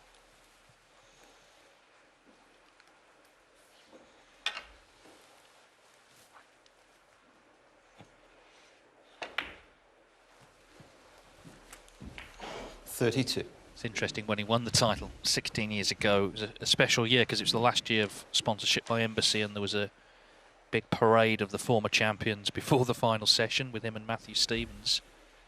Shaun, as a snooker fan, it's a big occasion just to be part of that, never mind playing. And this is another special occasion with the crowds returning. May just act as that extra little bit of inspiration he 39. needs.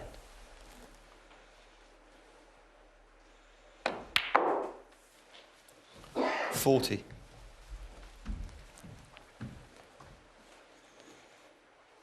Attempted the long red in the last frame, missed it, lost the frame. In this frame, he knocked it in. Now he's looking to do the damage in the balls. Of course, he made that 65 in frame 3, but broke down, lost that frame. So he's looking to press on here. As you can see, if he can get to 70 45. points, then he puts the frame safe.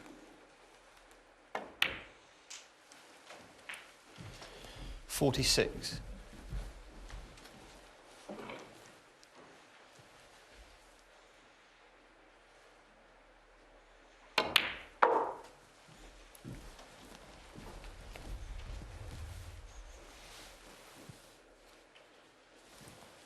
51.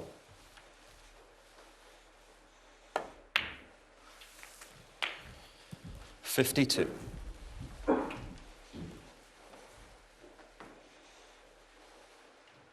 Shaun certainly doesn't need to go into the reds ever again here in this frame. More than enough loose ones to enable him to win the frame at this visit. And interestingly, if he pots this red, the pink would 59. actually pot into the left corner.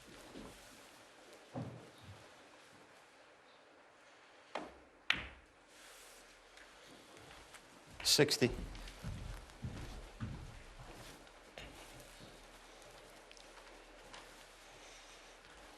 This was around the time it went wrong in that third frame.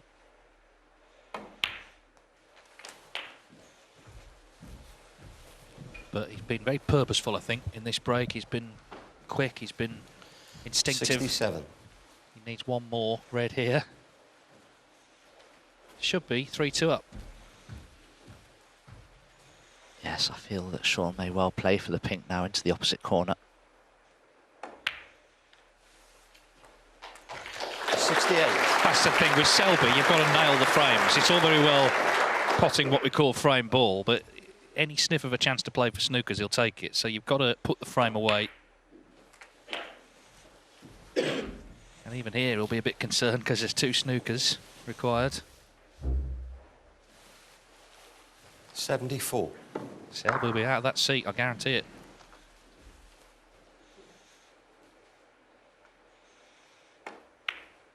But not if the red goes in. It's well done well there. 75. So a chance for him to make the first century of the final.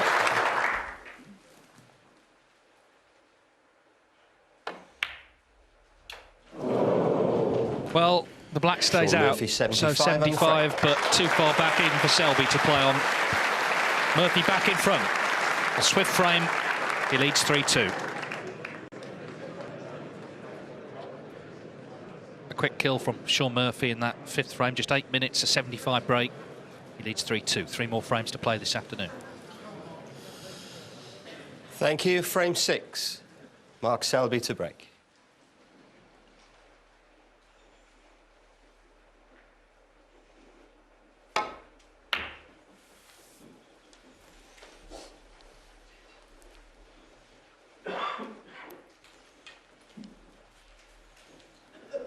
Well, I'm sure we'll see Shaun Murphy attempt this red to the right corner, given that he potted that great one in the previous frame, which in the end helped him to win the frame.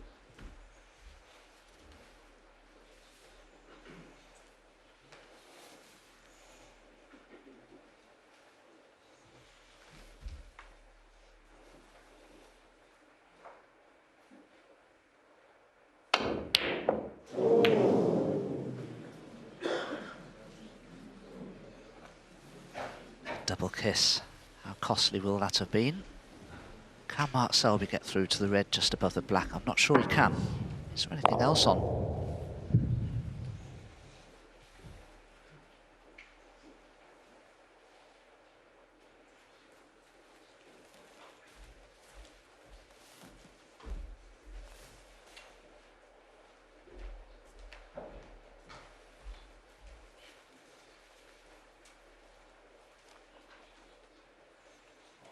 Just get through there, but he can't avoid cannoning either the black or the red.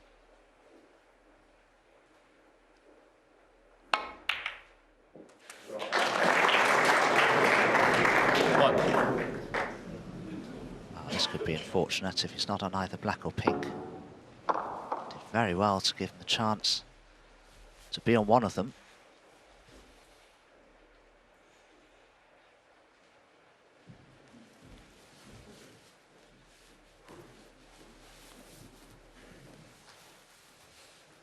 Black clearly doesn't go, and I think if the pink was available, he'd be down playing it by now.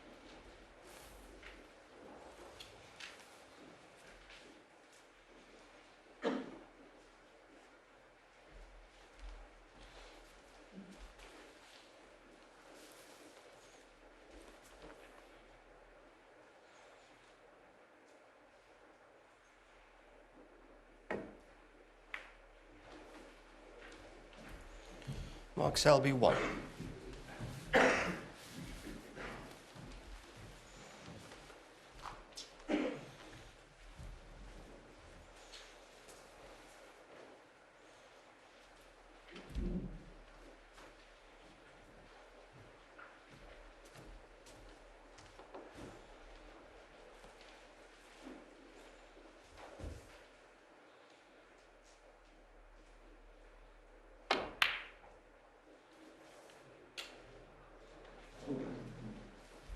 Mark Selby was lucky there. It wasn't the best safety shot. That double was always on. But similarly, Mark Selby can attempt one into the opposite centre here.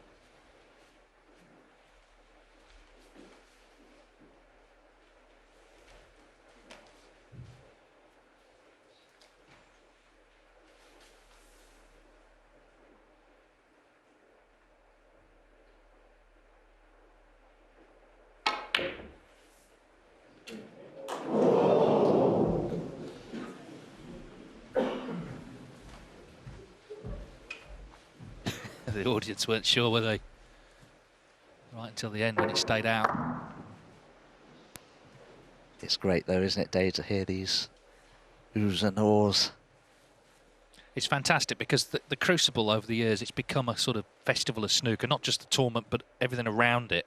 In normal times where everything's open, you know, wherever you go in the city, there's someone talking about snooker, and people meet up every year, they meet their friends every year to come along and watch. So, you know, we're sort of creeping back towards normality, aren't we? Hopefully next year there won't be masks and there won't be tests and we can just enjoy the snooker as normal. That's what we all hope.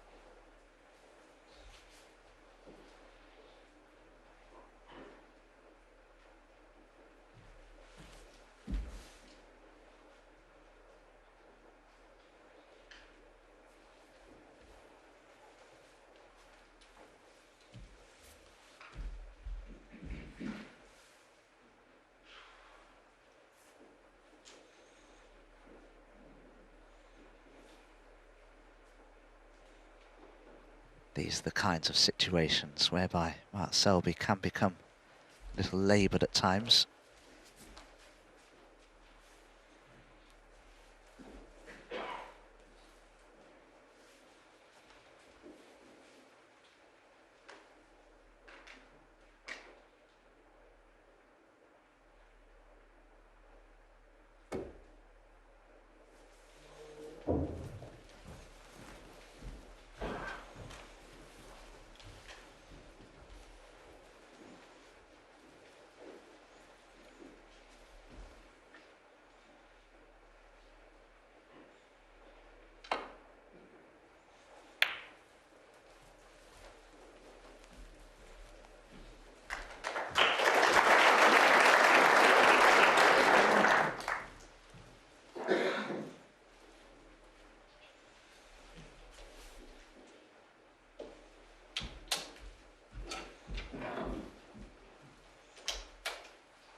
I'm sure there are some players that would play the red nearest the cue ball and play it into the pack of reds at pace and screw back to bolt, but I don't think that's the sort of shot that Mark Selby plays. All the reds on. Is he taking it on? He did attempt it. Amazing. Didn't look as though there would be a gap through there.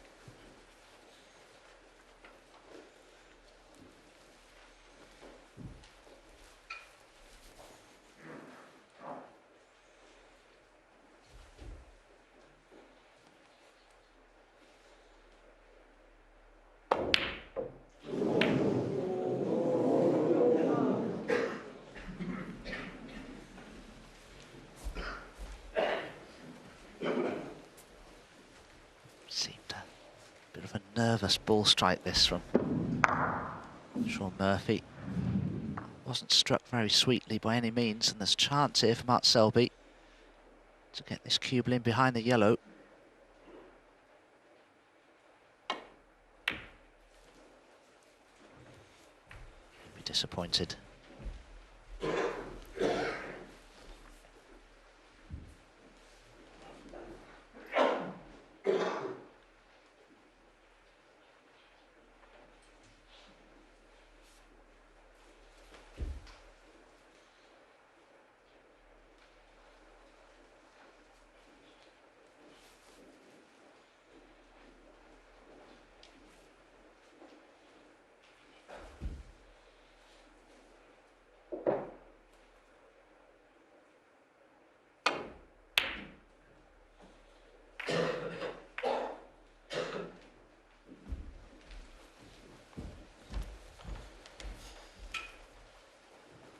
This frame already longer than the last. We only had one ball potted, but that's the beauty of snooker. You're never quite sure what you're going to get.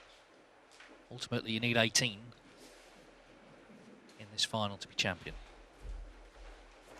Mark Selby has had a couple of World Finals where he's been behind early on and come through on day 2 against both O'Sullivan and Higgins. The other one he won, he was 6-0 up against Ding Junhui and always managed to just stay ahead of him. Of course, he did lose a World Final as well in 2007 to John Higgins, who had a big overnight lead, although Selby did cut that back on day 2.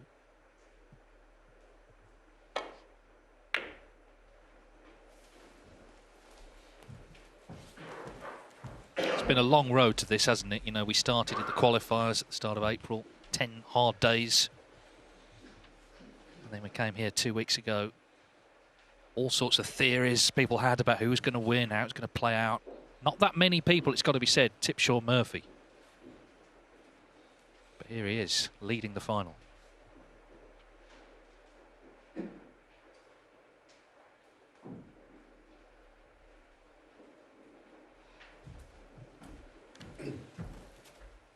This frame already shaping up to be the sort of frame that you'd think would be Mark Selby's wheelhouse. What a tactical play. Beginning of it.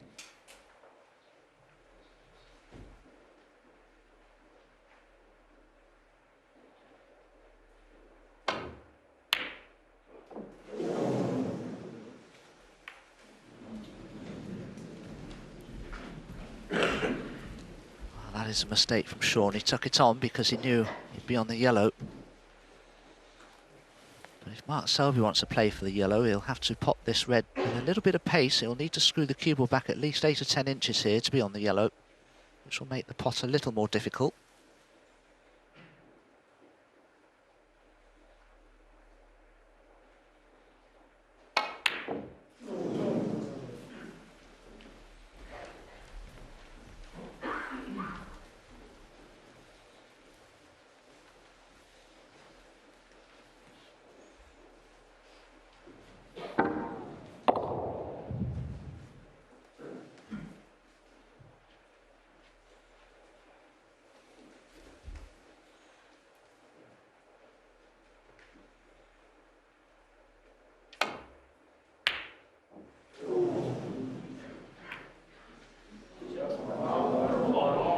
This time a far more serious mistake from Shaun. Very, very aggressive shot choice.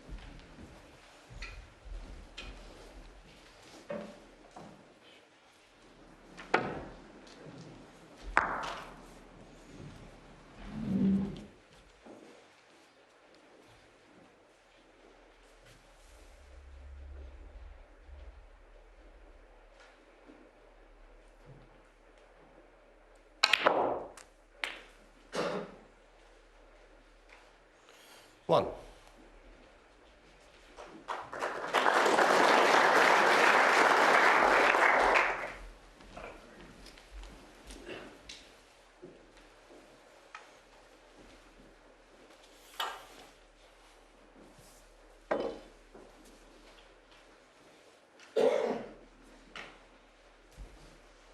Come a long way since he first went to China as a teenager, played in Shanghai Masters there. It was a China Open actually, but it was in Shanghai. And he was so jet lagged that he tried to get transport down to the venue in the middle of the night, thinking it was afternoon. He was playing at 2, sort of 1 in the morning. Pitch black outside.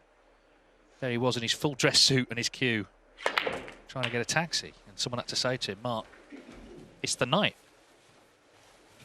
His timing has improved over the years. 8.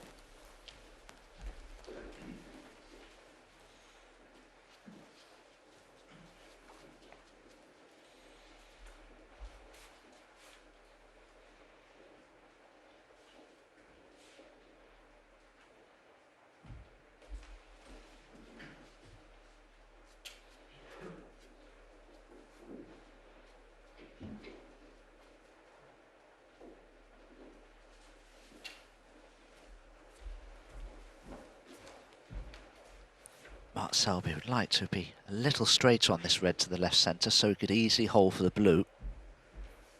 do with getting into that pack of reds fairly soon, because the available reds, or the loose reds, are not quite so easy to get on as they may appear.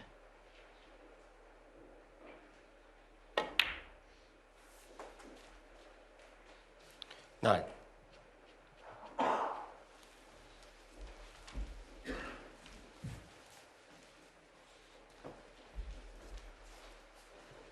Don't think the red that's just detached from the main bunch there will pop past the pink into the right corner. What if Mark Selby may consider risking a delicate cannon into the two reds together by the blue? Okay, I think he's played for the loose red into the left centre. Oh, he's judged that well. That's 11. A very good shot.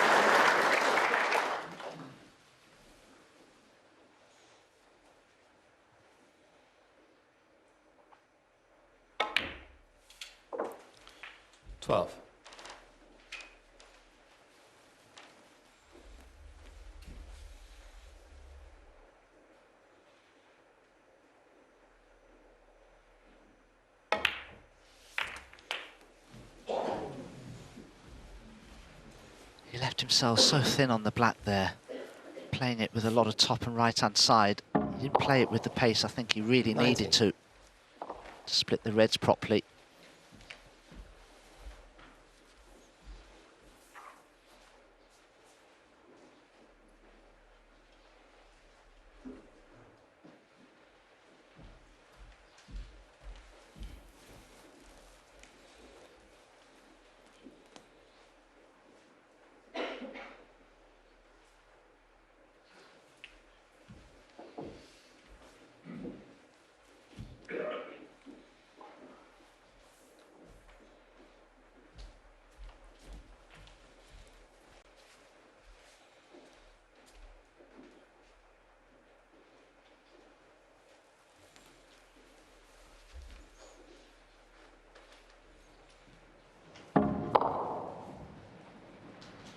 I think if Mark Selby had been a bit straight on the black, he'd have had the courage, the conviction to play it with a lot more power. But any shot like that that's rather thin, playing it with side spin, just enables you to play the shot with a little more caution. Swan neck makes an appearance. That's what they call that piece of equipment. Well, the fact he has this out, Dave, tells me he's going to attempt the cut back on this red to the left corner. Well, you won't be able to see much here when he plays this, I can assure you. You won't have much of an idea how far his tip is away from the cue ball here.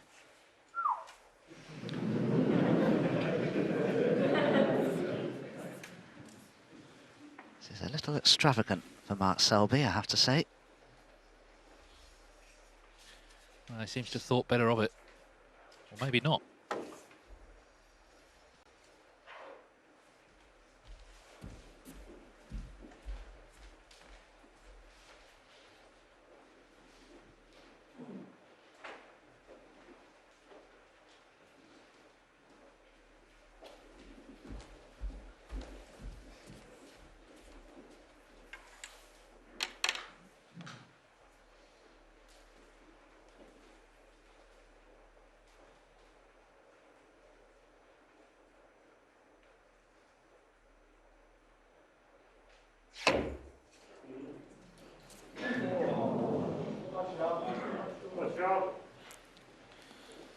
Mark Selby, 19. I think it's fair to say he made a little bit of a mess of that. But his cue tip there must have been fully 5 inches away from the cue ball. How on earth were you likely to time it?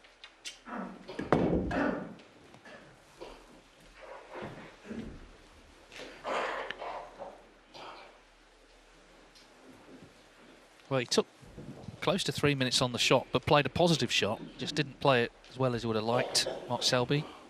Horrible shot he was attempting with that swan neck.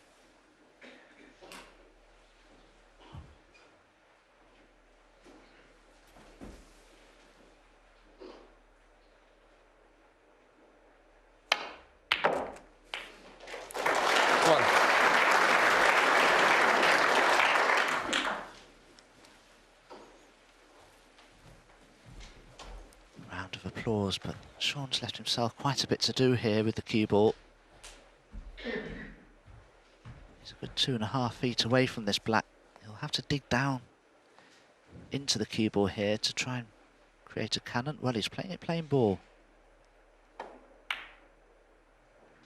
He's missed it anyway. Shaun Murphy 1. The nerves, Dave, seem to have crept back into both of these men. Definitely, yeah. It's been a final that's had its fair share of errors, it's got to be said. Murphy's pot success is down at 84%. He's 3-2 up.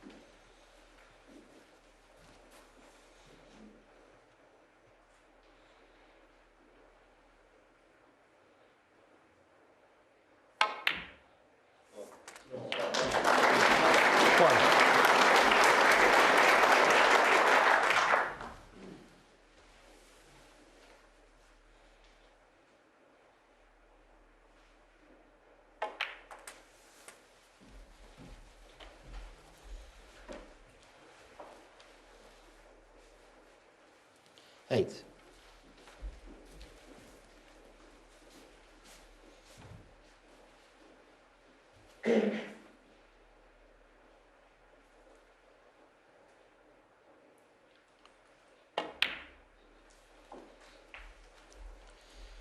Nine.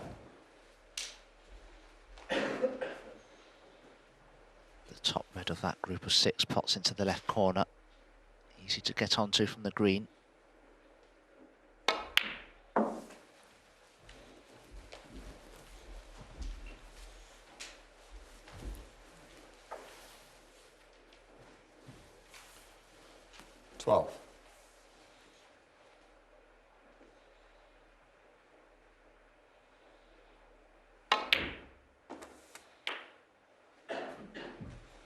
Thirteen. Didn't get into the cue ball there though. Mark Selby was playing to cannon those 2 reds to leave himself on the blue.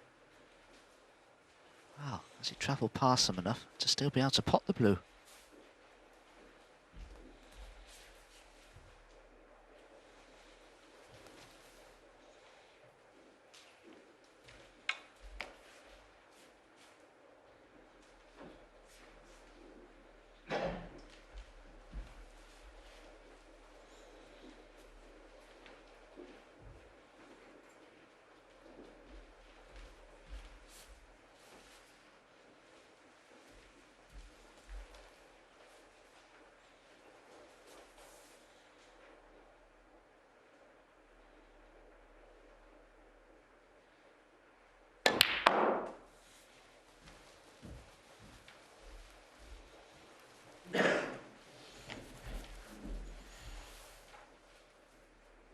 Seventeen.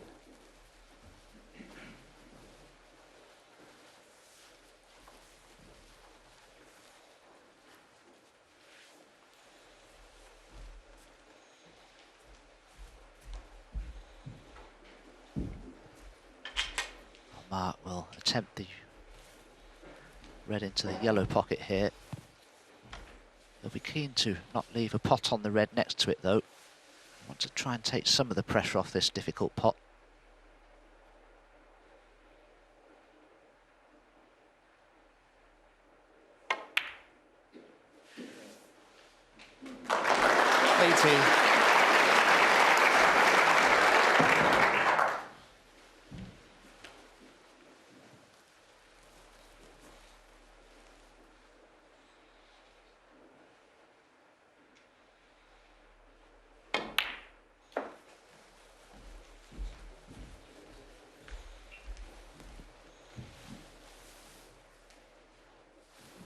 $23. He was world #1 for 4 years. In fact, he took over when he beat Murphy in the German Masters final 2015. Was not shifted for 4 years. And he has said it's his ambition to get back there. Going to be 24. difficult. But winning the World Championship with £500,000, which translates into points, obviously is a massive step towards that. He would cut the gap on Judd Trump quite significantly.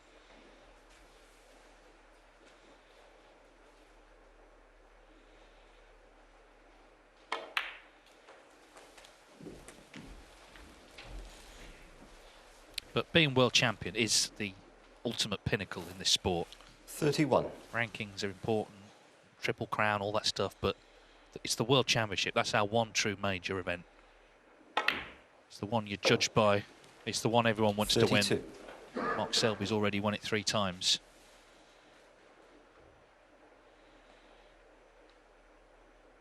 And if he pots this red, he should have won this frame and we'll be level again. 39. Shaun Murphy missed that black, didn't he? When he had the chance to potentially 40. Go 2 clear again.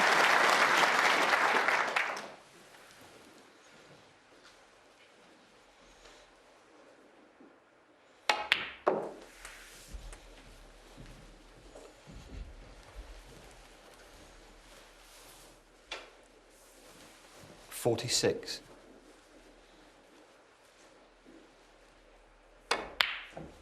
Well, that came out of nowhere, but he's done enough. Mark Selby 46 and the frame.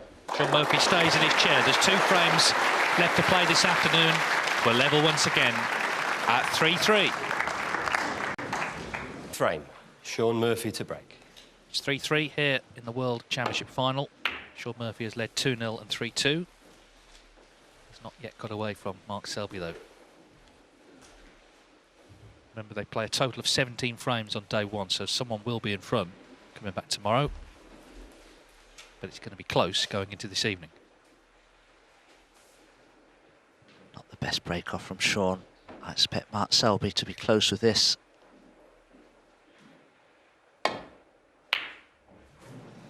He wasn't. That's the type of long ball that's causing so many players to break off and just roll into the pack of reds.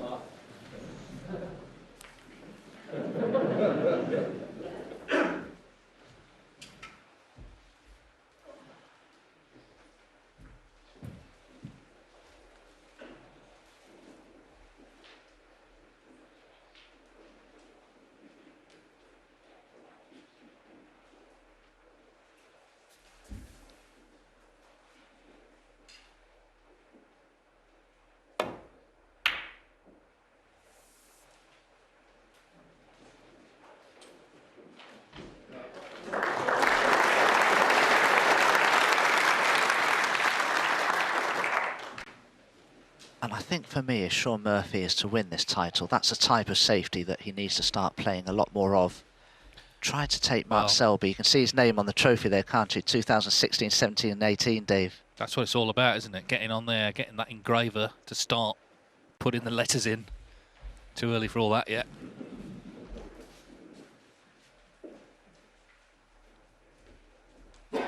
Handsome trophy that is. Of course, 2018, Mark Williams won that terrific final with John Higgins. Judd Trump there he is. Yeah, doing some media work. He'd rather be out there, of course. Shaun Murphy put paid to that in the quarterfinals.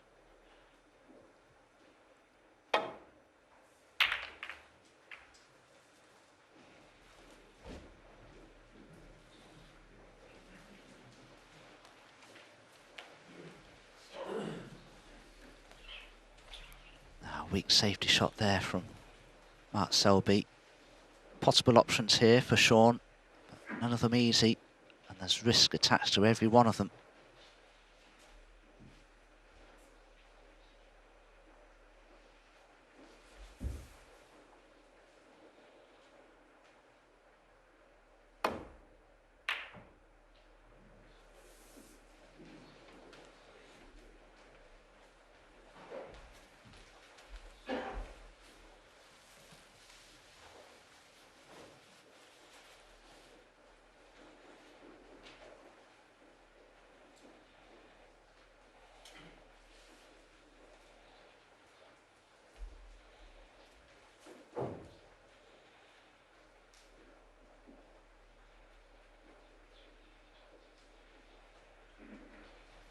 It's always very difficult to play a safety shot when the reds are scattered around the table as they are. I wonder if Mark Selby may feel compelled to take something on here.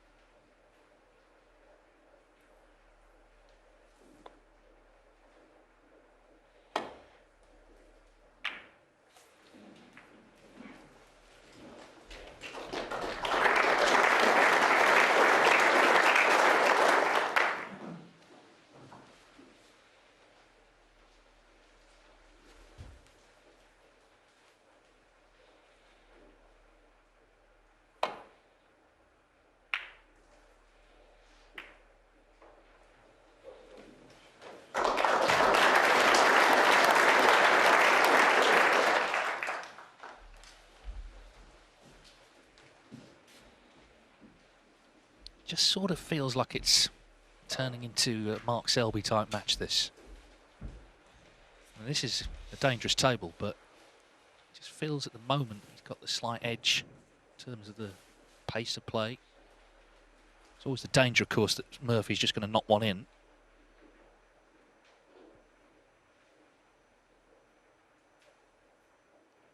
It's also the danger that Mark Selby's going to knock one in.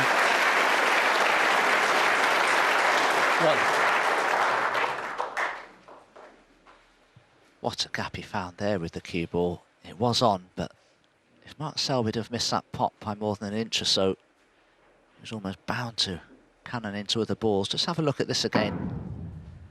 Goes the red, cue ball goes between the gap of those four, and through another gap between the blue and reds.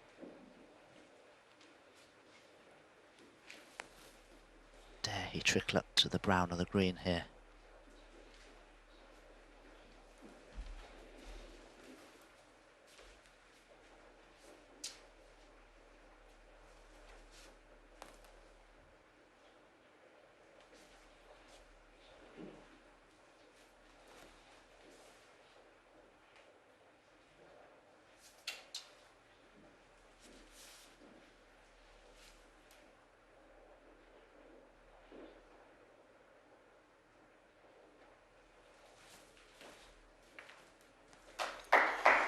Mark Selby 1.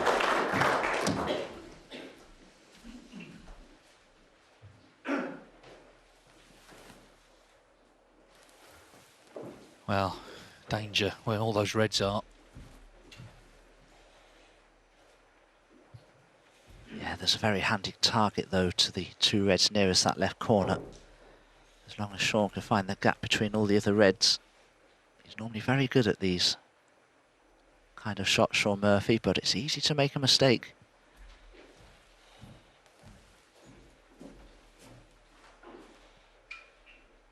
If it doesn't avoid the gaps in the reds here, it could be extremely detrimental.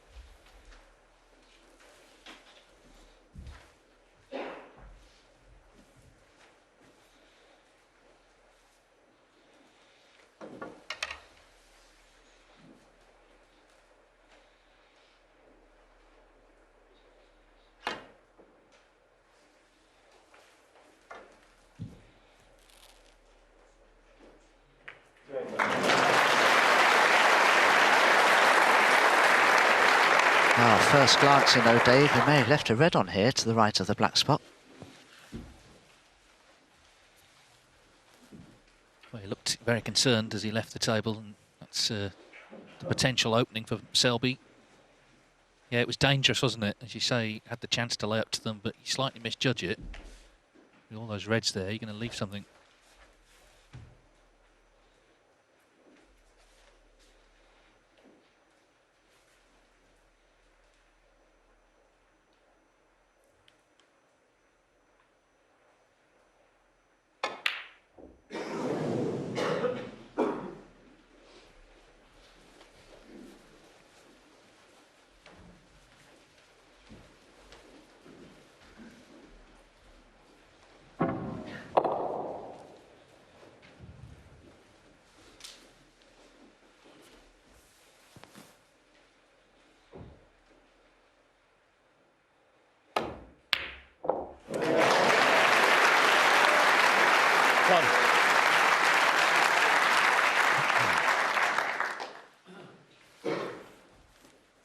Well, we've seen a few of these flying during the championship. Able to get his hand on the bed of the table here.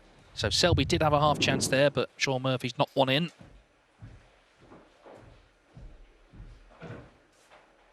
As we approach 2 hours playing time.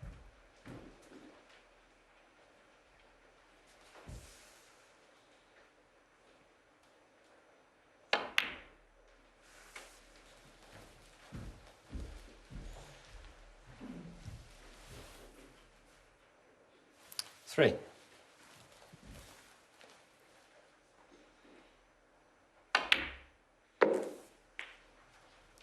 Four.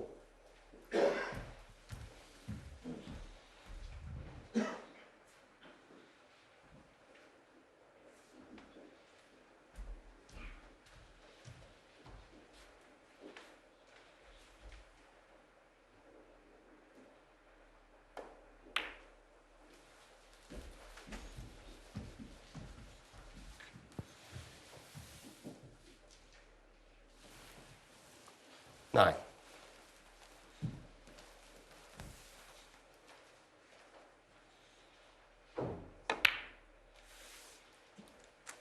Ten.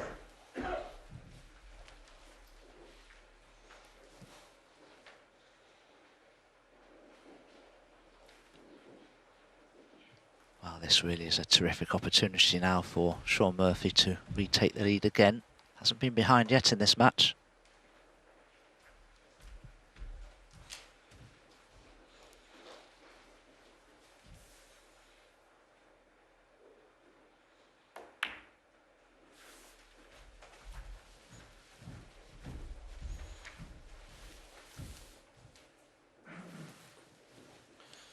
$15.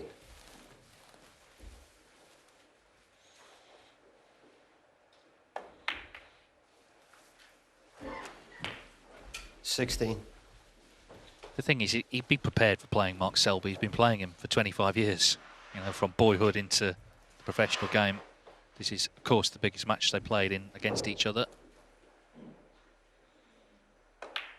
He's got to accentuate the positive in his own game, because there's plenty to be happy about over the last couple of weeks. It's been a difficult season, but here we are. The biggest match you play as a snooker player, and he's here, and he's playing 22. some good stuff. There's also less of him than there was. 23. Of course, he had this challenge with Phil Seymour, the Master of Ceremonies, at various tournaments to see who could lose the most weight for charity. Phil won that particular challenge, but Shaun, he has lost some and feels better about it. They called it snooker's biggest loser, but of course, if you try and fear, you're snooker's biggest winner.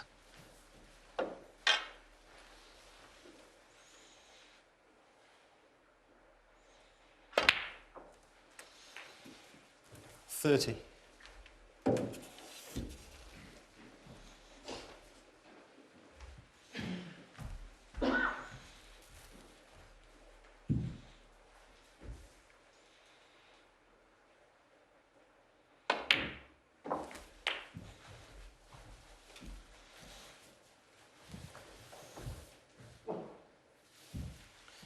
$36.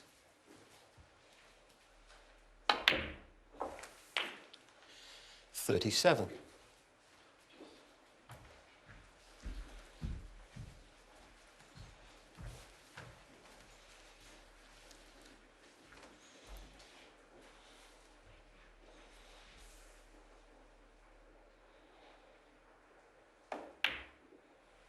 Big difference in the average shot times there, wasn't there? 6 seconds. There you can see in our little sidebar graphic. 43.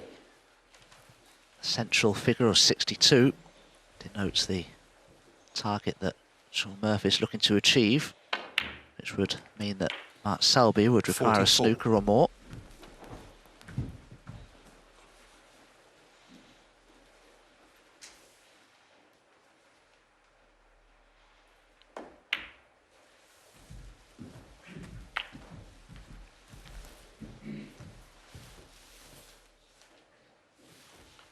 $50.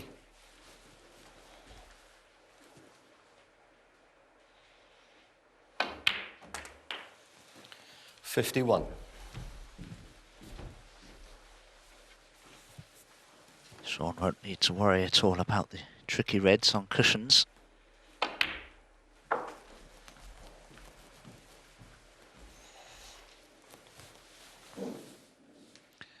No, he was snookered. He left 57. a potential pot to this corner. Selby missed it.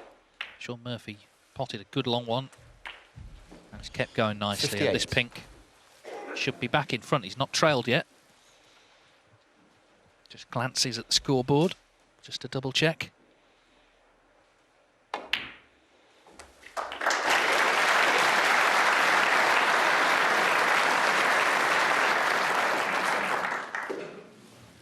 $64. He'd love another red in though, wouldn't he? It's just one snooker to tie as it stands, 2 to win.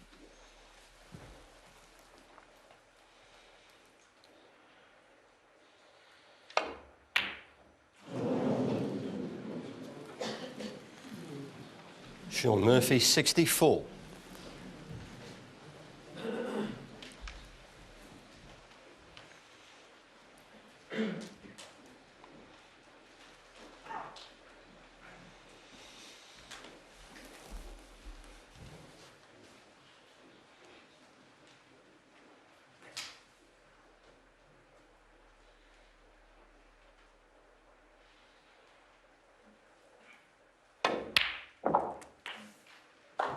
1.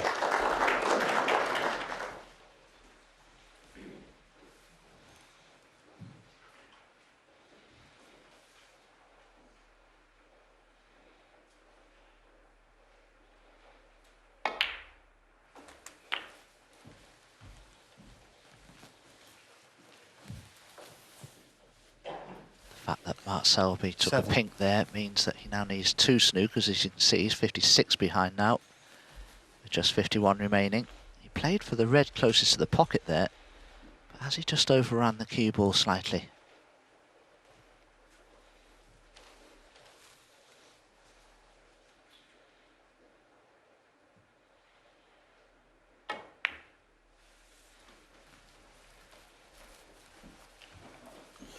Mark Selby, 7.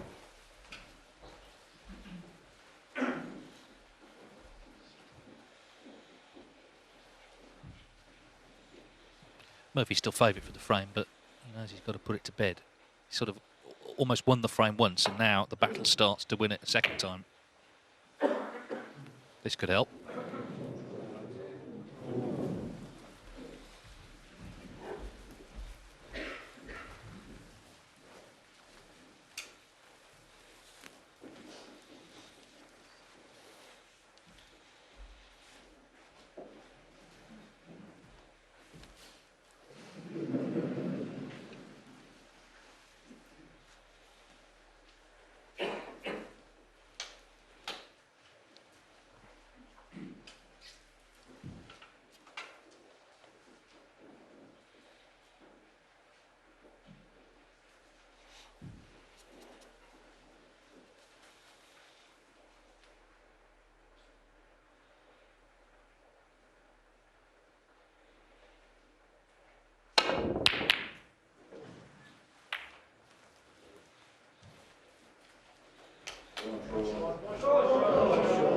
Well, Murphy relieved to get this simple chance now to put the frame to bed.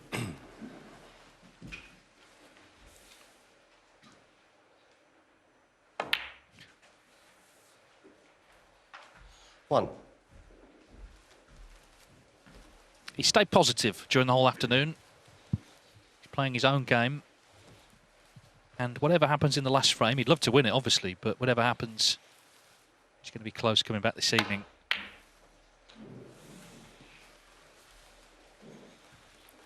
Shaun Murphy, 1. Well, he's had a look at the scoreboard, and here he comes. There's always the chance, if there's a red, if that free ball can really turn things, it's almost worth 3 snookers, because it's 12 points potentially with the free ball.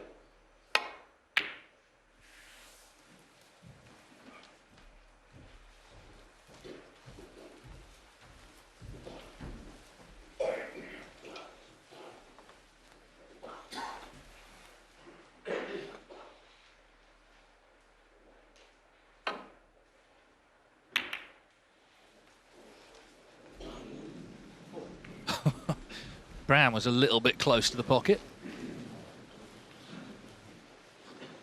Well, Mark Selby requires 4 snookers at the moment. That one was a guarantee. But of course, Shaun Murphy needs to fail to escape from these snookers.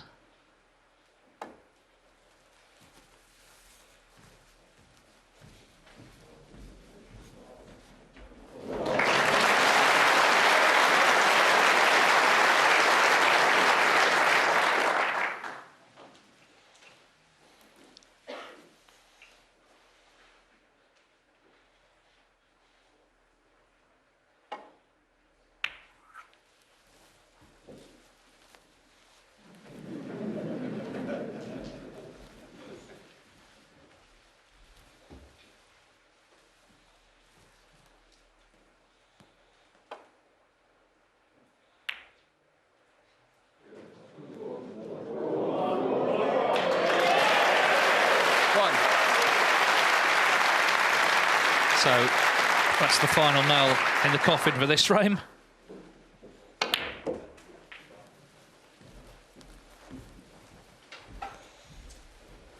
A lot's happened this afternoon, although I suspect tomorrow night, if it's still close, we probably won't remember any of it because a lot will have happened by then. But this is all about jostling for position. Even Selby's not going to play on here. He's pretending to get out of his seat, but he's staying where he is. Murphy's back in front. We want to play this afternoon at 4-3.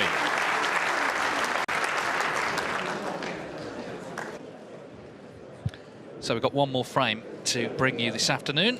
Shaun Murphy looking to carve out a 2-frame advantage. Mark Selby looking to peg him back. Either way, it's tight for another 9 frames this evening. All the snooker that's been played all year has all been building up to this match.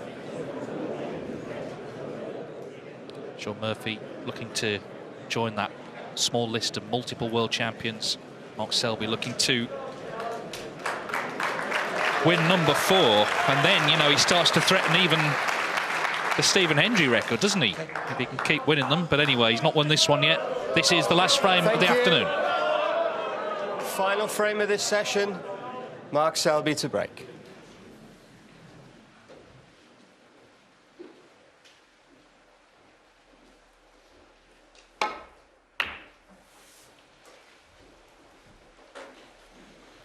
Always nice to take some sort of a lead going into the next session. Can Shaun Murphy give himself that lead with victory in this remaining frame here?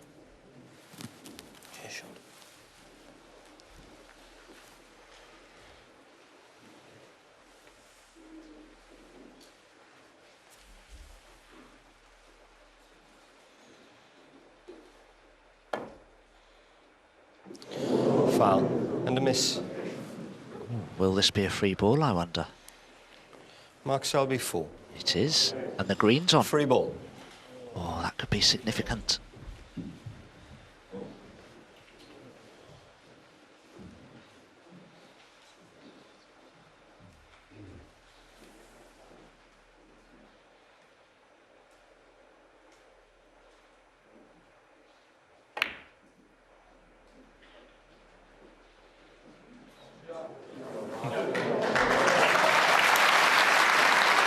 Who fancies the 16 red clearance then? Steve James made one here once. It's the only one at the Crucible. 1.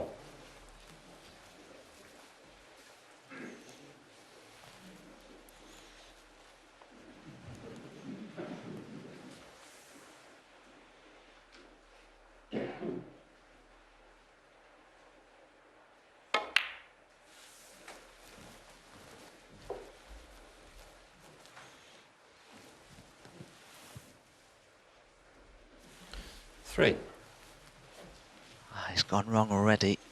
He has the red to the right corner, of course, but he won't be able to avoid cannoning into other balls here, so may have to play a control cannon to the black to try and knock it on.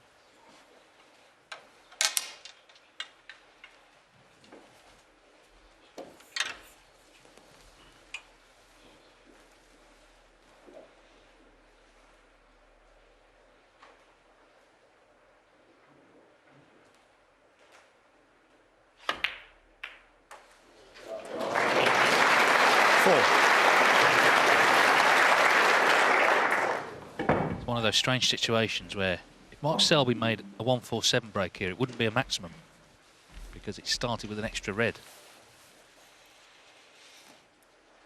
Jamie Burnett is the only player in professional snooker to make a break over 147. That was a 148 in the UK Championship qualifiers, for which he received not a single penny.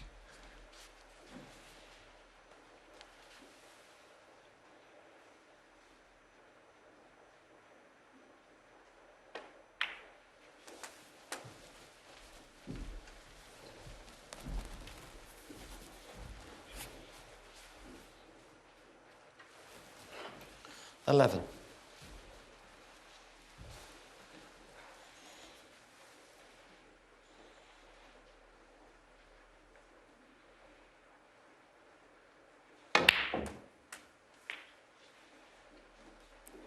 Twelve.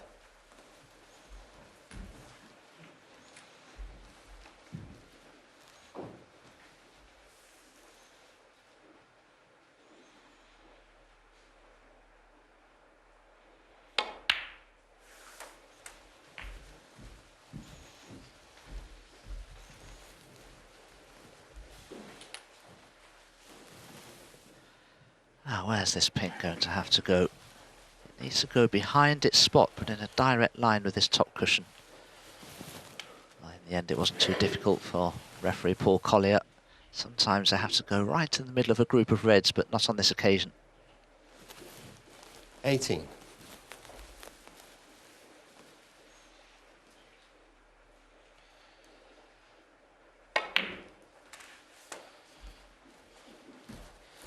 $19.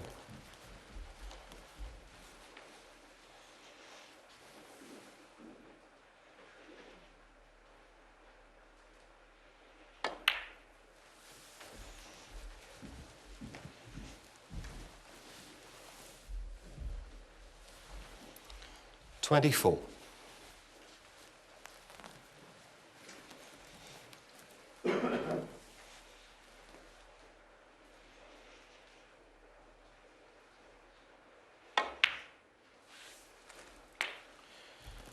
$25. Now, will Mark Selby go into the pack of reds here? He could still play for the remaining loose one.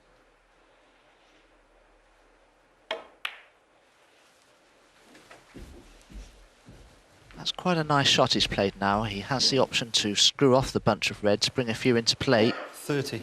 But you've always got to be careful not to screw it off into the centre pocket when you play these. Well, he managed to avoid that. 31.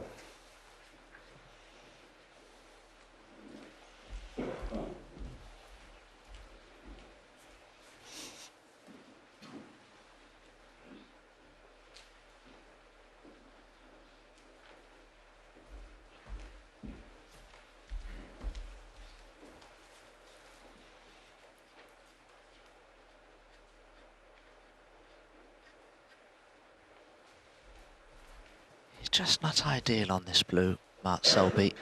If you could pot it to the left centre and avoid going off into the left corner, you may be able to play back up for a couple of the reds near the pink spot. But does he feel the in-offs on? I don't personally think it is.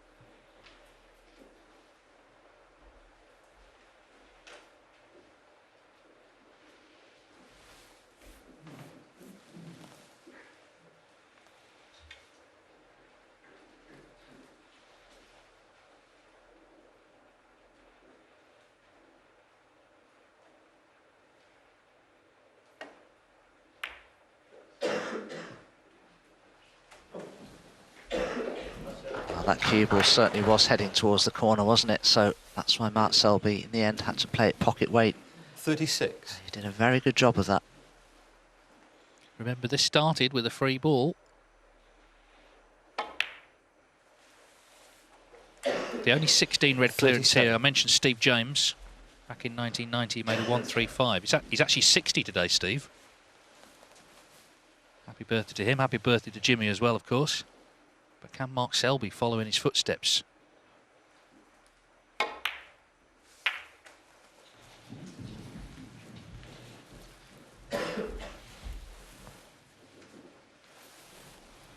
$42. Well, this certainly could have worked out better for Mark Selby. He could still cut a red into the corner pocket, but it's very thin.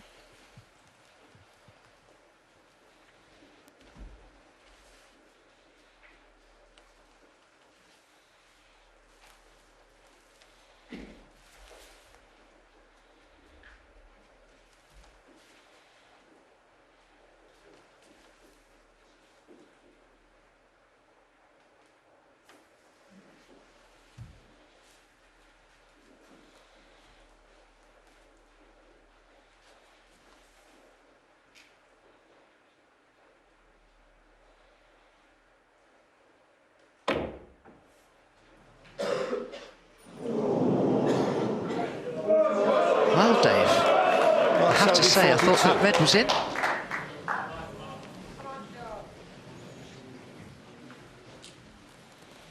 Well, it could be a big moment towards the end of this session.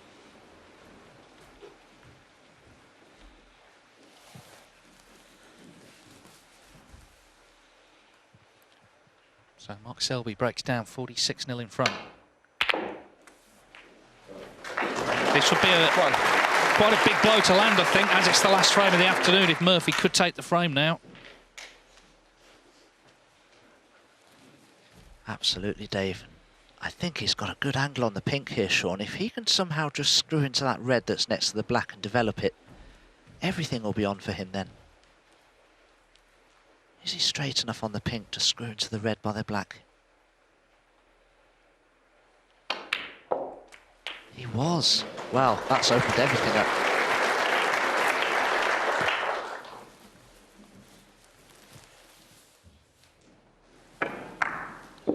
Seven.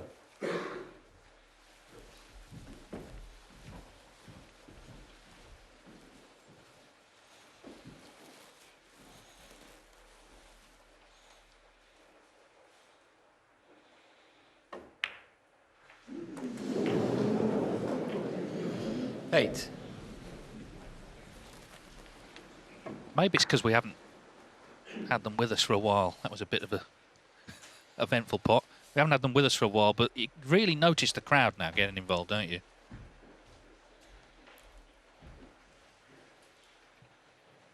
Yeah, absolutely, Dave. And of course, the players aren't used to playing in front of an audience. They haven't been for over a year, really, except on the odd, rare occasion. He's turning the black down in favour of the pink. This is a much more difficult pot. And he's missed it. Selby could see. Selby was... Hang on. Has he? He was getting out of his seat. He'll have to sit back down again. Wow. Huge. 14. Mark Selby was just getting out of his seat as this pink was going to the jaw, but then it goes along the cushion and he has to sit back down again. In it goes the yellow pocket.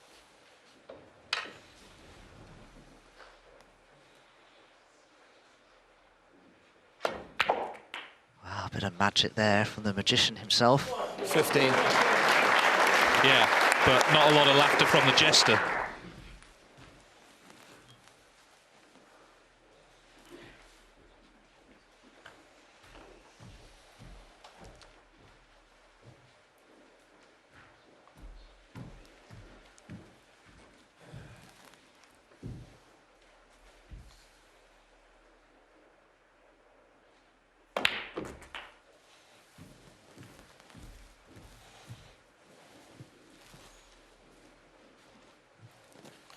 $22. It'll certainly hurt Mark Selby if Shaun does take full advantage of that fluke here.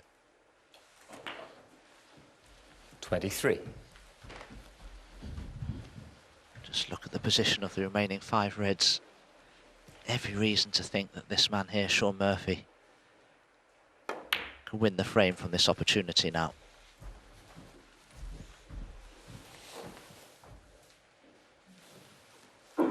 $28.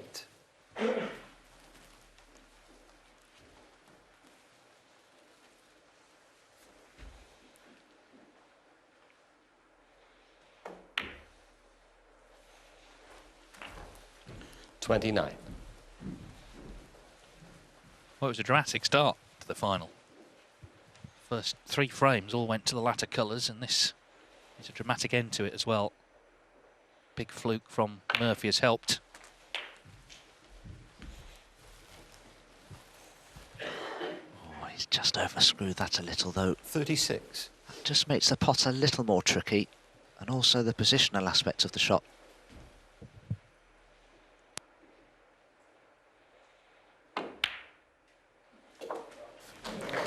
$37.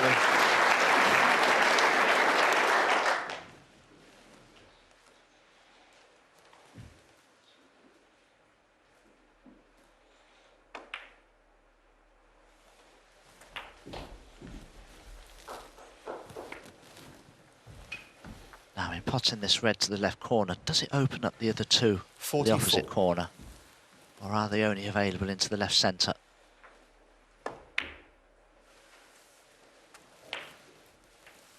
$45.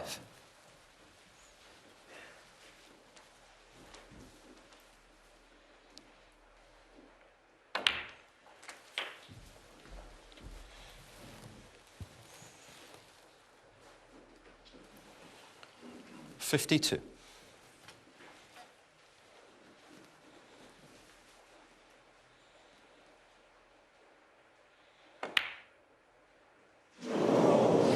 So it's that pocket pocket again. Shaun This Murphy, time there's 52. no fluke.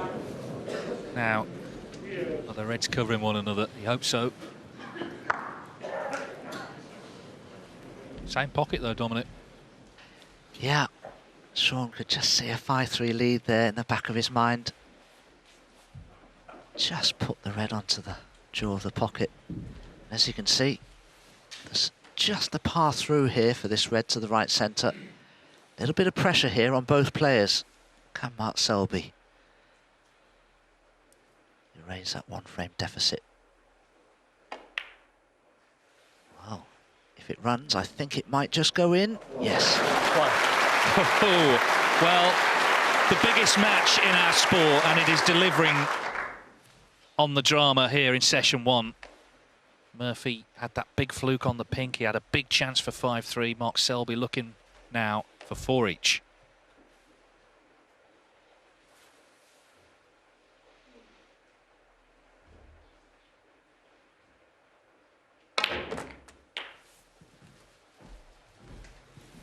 Oh, he's short of pace. He's short of pace. This is a very thin cutback now. 8.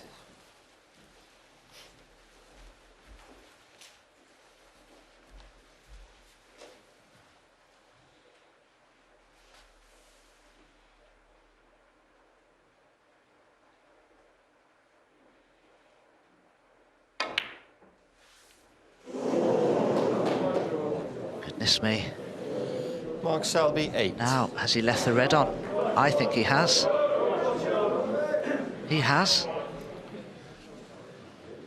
Well, what a chance it was Settle for down Selby. now, Just please. didn't get on the red as he intended. Left it over the pocket. Shaun Murphy knocks it in. 1. To a big cheer.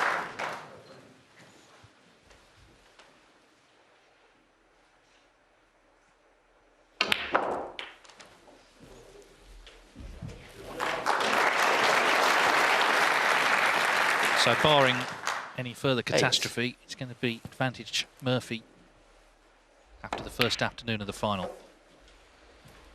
10. Yes, just green, brown and blue required for a 5-3 lead. 13.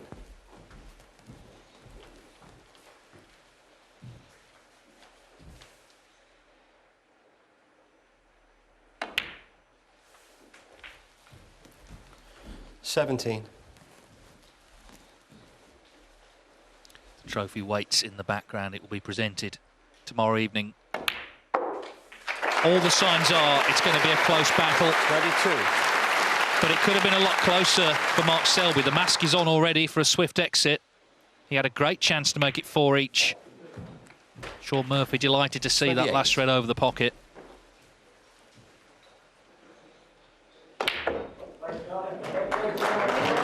And it is Shaun Murphy who holds the advantage after the first session of this World Championship final. There's still a long way to go, but he leads Mark Selby by 5 frames to 3. And there's the fist pump that's been missing from Shaun Murphy's game for years. He is back. And if you can't be good, be lucky. If you can be both, even better. Listen, the mask might be on, but the gloves are off. And this is a cornucopia of queuing right here in your home of snooker. 4 sessions, all live in Eurosport. And the second one, not far away at all. We're back on air at 6:45 tonight. And we're back on air with the best in the business. In the studio right now, 6-time world champion Ronnie O'Sullivan and a legend of the Bays and James Warren White. Before we look at those 4 frames, just your overall thoughts on what we witnessed. I think Shaun Murphy's played the better of the two. OK, he was a bit fortunate there, but, you know, he's back to sort of, you know, stumping around the table, fist pumping, you know, really wants to win. And Selby's just doing what Selby does. But advantage Murphy, which I think is fair. Yeah, about right, Ronnie? Yeah, absolutely. 5-3 is a fair result on that, on the balance of play there. I think Murphy looked the more fluent, the more dangerous sort of opponent. Selby's still queuing well. But yeah, I think on the balance of play there, you'd have to say 5-3 is the right result, if you like. Every frame had something to have us shouting or getting out of our seats or just laughing as we were watching it, which is what you want with the final. And Shaun came out after the mid-session, Ronnie, and he started this frame the way he started the match. Yeah, no, Shaun's, you know, he's out the gate very early. You know, he's sharp. You know, he's put a lot of practice in. This is a real queuing shot, and you can see there if you're not queuing well, if it hits the knuckle, they don't go in. But he's queuing so well that the ball gets sucked into the pocket. So that's always a great sign, you know. And he went on to make a fantastic break here. Goes into the pack, into the meat, keeps the white in the middle of the table. All the reds separate. You know, and the way he scores and the way he's playing at the moment, that's kind of like game over, really. We had a pattern developing and it never changed, did it? It was Shaun getting in the lead and then Selby, the ultimate battler, always pegging him back at these early stages, and the same thing happened in frame 6. Yeah, you know, Mark Selby, he's such a great competitor. You know, this red Shaun goes for in the middle. He misses it by quite far, but he's got a decent cue ball. But Mark Selby here, he goes into the pack. He's always trying to win the frame in one visit. And me and Ron was saying off camera, here where he gets the long rest out and the extension, we thought that was an unusual shot for Mark Selby to play. You know, he was quite odds against to get that, and he left him straight back in. But fortunately for Mark Selby, Murphy missed a very easy black off the spot. I thought that might have been a missed opportunity there for him to go too clear. Yeah, it definitely was a little bit of nerves from both players all throughout the first session. We saw earlier on, because it could have been even better, Ronnie, for Shaun. He missed a frame ball in frame 3. Here in frame 7, he's 63 ahead, 59 left. He just needs this. Yeah, I mean, it's not an easy part. He's tucked up underneath the cushion. Thankfully for him, Selby still needed a snooker, but, you know, he's dangerous in these situations, Selby, when he needs a snooker. He's had a lash up at that, you know. What probably wasn't going to win the frame, so not that important. But you know, this red here is typical. I mean, anyone should go in the club and try and do this. They could be there for like 15 hours and still not get it. To get that pot and get that weight, that's an exhibition shot without being an exhibition shot, if that makes sense. Yeah, you make the most difficult sport in the world look so easy. That's why we love it, and we love it in this stage above all else. Well, Jimmy, frame 8, how many times did we change the analysis? Well, we'll look at that. Oh, no, it's changed. We'll look. This is what eventually we're going to look at. Well, you know, this here, he's got a free ball, Mark Selby, from a foul shot from Murphy. Just drops the green in. You could have tucked him behind the green, but he sees the value. He's only leaving, like, a safety shot. And then he overcuts this red. You know, I think he's 46 in front at this time. Shaun Murphy misses the pink in the middle and pots it in the yellow. Mark Selby's jumped out his seat there, but has to go back and sit down. That's disappointing because, you know, that is definitely 4 each there. So, but you've got to take full advantage. And Ronnie said he fancies that Murphy might break down. And he did, miss the red in the middle, but then Mark Selby overcut this red and left a gap between the yellow and brown, and he gave the fist bump. But I think 5-3 is a fair result. He, you know, obviously a different session of snooker than the 8 frames that he rhymed off to beat Karen Wilson, but the same Shaun Murphy in terms of that demeanour, Ronnie, that you talked about. Come on, Shaun, get tough. Yeah, I think it's going to serve him well, and I think the way he does it, he's going to get the crowd on his side as well, because he's not doing it in like a nasty sort of way. It's done in like, you know, yes, I'm really enjoying this, and thank you for, like, you know, being supporting, you know, coming to watch this match. I'm enjoying it as much as you, and I think when you get that relationship with the crowd, you know, getting behind you, you know, towards the end of the match, that could be like massive. That could be 2 or 3 frames, you know. Do you think, now, obviously the caveat is he beat Judd Trump with the crowd mostly against him, in inverted commas. This is snooker, not football. If he was playing Ronnie, or maybe even Neil, definitely Judd as well in the final, the favourite would be in the other seat. Do you think this is a crowd that will favour Shaun, because it's been so long since he's been this good? Yeah, and you know, and he is reacting with the crowd. When people play Ronnie O'Sullivan, when I was playing at my best, I had the crowd all the time. But if you're sort of beating your opponent, come the last session, the crowd will go on whoever's losing because they want it to go right to the wire. It's just what happens in sport. But Murphy's having a good relationship, and he's having good fun with the crowd, and you know, and it's great to have a crowd back. You know, why shouldn't he enjoy it? Oh, it's been the best thing about today. I sort of I stop when I think about asking you two this question because you don't fit the norm. What you do in between sessions in a World Final, especially the lost 80s, Jimmy. But what what do normal players do between sessions? Well, you know, I used to practice, and players do different things. You know, they're probably Chris Henry is with both guys, so he's got to go in both dressing rooms or both hotel rooms and sort of give them a bit of advice. But all players in all sports are all different. I think you better ask Ronnie what he done recently last year. Well, last year you had your bad ankle, so you'd been running the whole tournament and then you twisted your ankle, so the ice was out before that first session because we're in the dressing room together. But do you just try and do the things that make you happy, I suppose? Yeah, I just go onto my YouTube, I watch a load of running videos, stuff that I really like, get buzzed up about, you know, like hobbies. You know, what's your interest? My interest is whatever it is, and you kind of just love, you know, that's the best way to switch off, really. I was never one for meditating and kind of like trying to get in the zone. I think that just happens. I mean, you don't need to get in the zone. You're in the final of the World Championship, so the idea is to try and relax in between as much as you can. And if you're watching YouTube and you decide you snooze for 20 minutes, then great, it happens organically. But trying to manufacture it at this stage of the tournament would probably have the opposite effect of being the right thing to do, if that makes sense. Yeah, meditation with Ronnie O'Sullivan is something I want to see. I want to see that DVD coming out for Christmas. Food's important, isn't it, Jimmy? Because this is also a physical battle, so you've just got to make sure you're eating food, because when you're nervous, you tend not to eat as much if you're sitting thinking about the game. So doing those very normal things. Yeah, they must get some food, but they also must rest. You know, a good thing as well is to go back to your hotel and sort of, you know, maybe lay down and just get as, you know, if you can get like 20 minutes, an hour's sleep, it does help, you know, these cat naps in between matches. But they all have different ways about doing the different things. Yeah, well, listen, we're going to get a couple hours off, which is nice. I tell you who don't, those who are looking after this table, it's so important. They'll cover it up now. They'll make sure it's in the best condition it can possibly be in for the second session. It's 9 frames, do not forget, as well. So the covers will be coming off. After you get a decent bit of time off yourself, do what you have to do and get straight back to us for 6:45. We cannot wait to welcome you back right here on the home of snooker. And listen, that was just the opening exchanges of the 2021 World Snooker Final, but so far it's a case of Shaun of the Reds. He has the advantage going into tonight.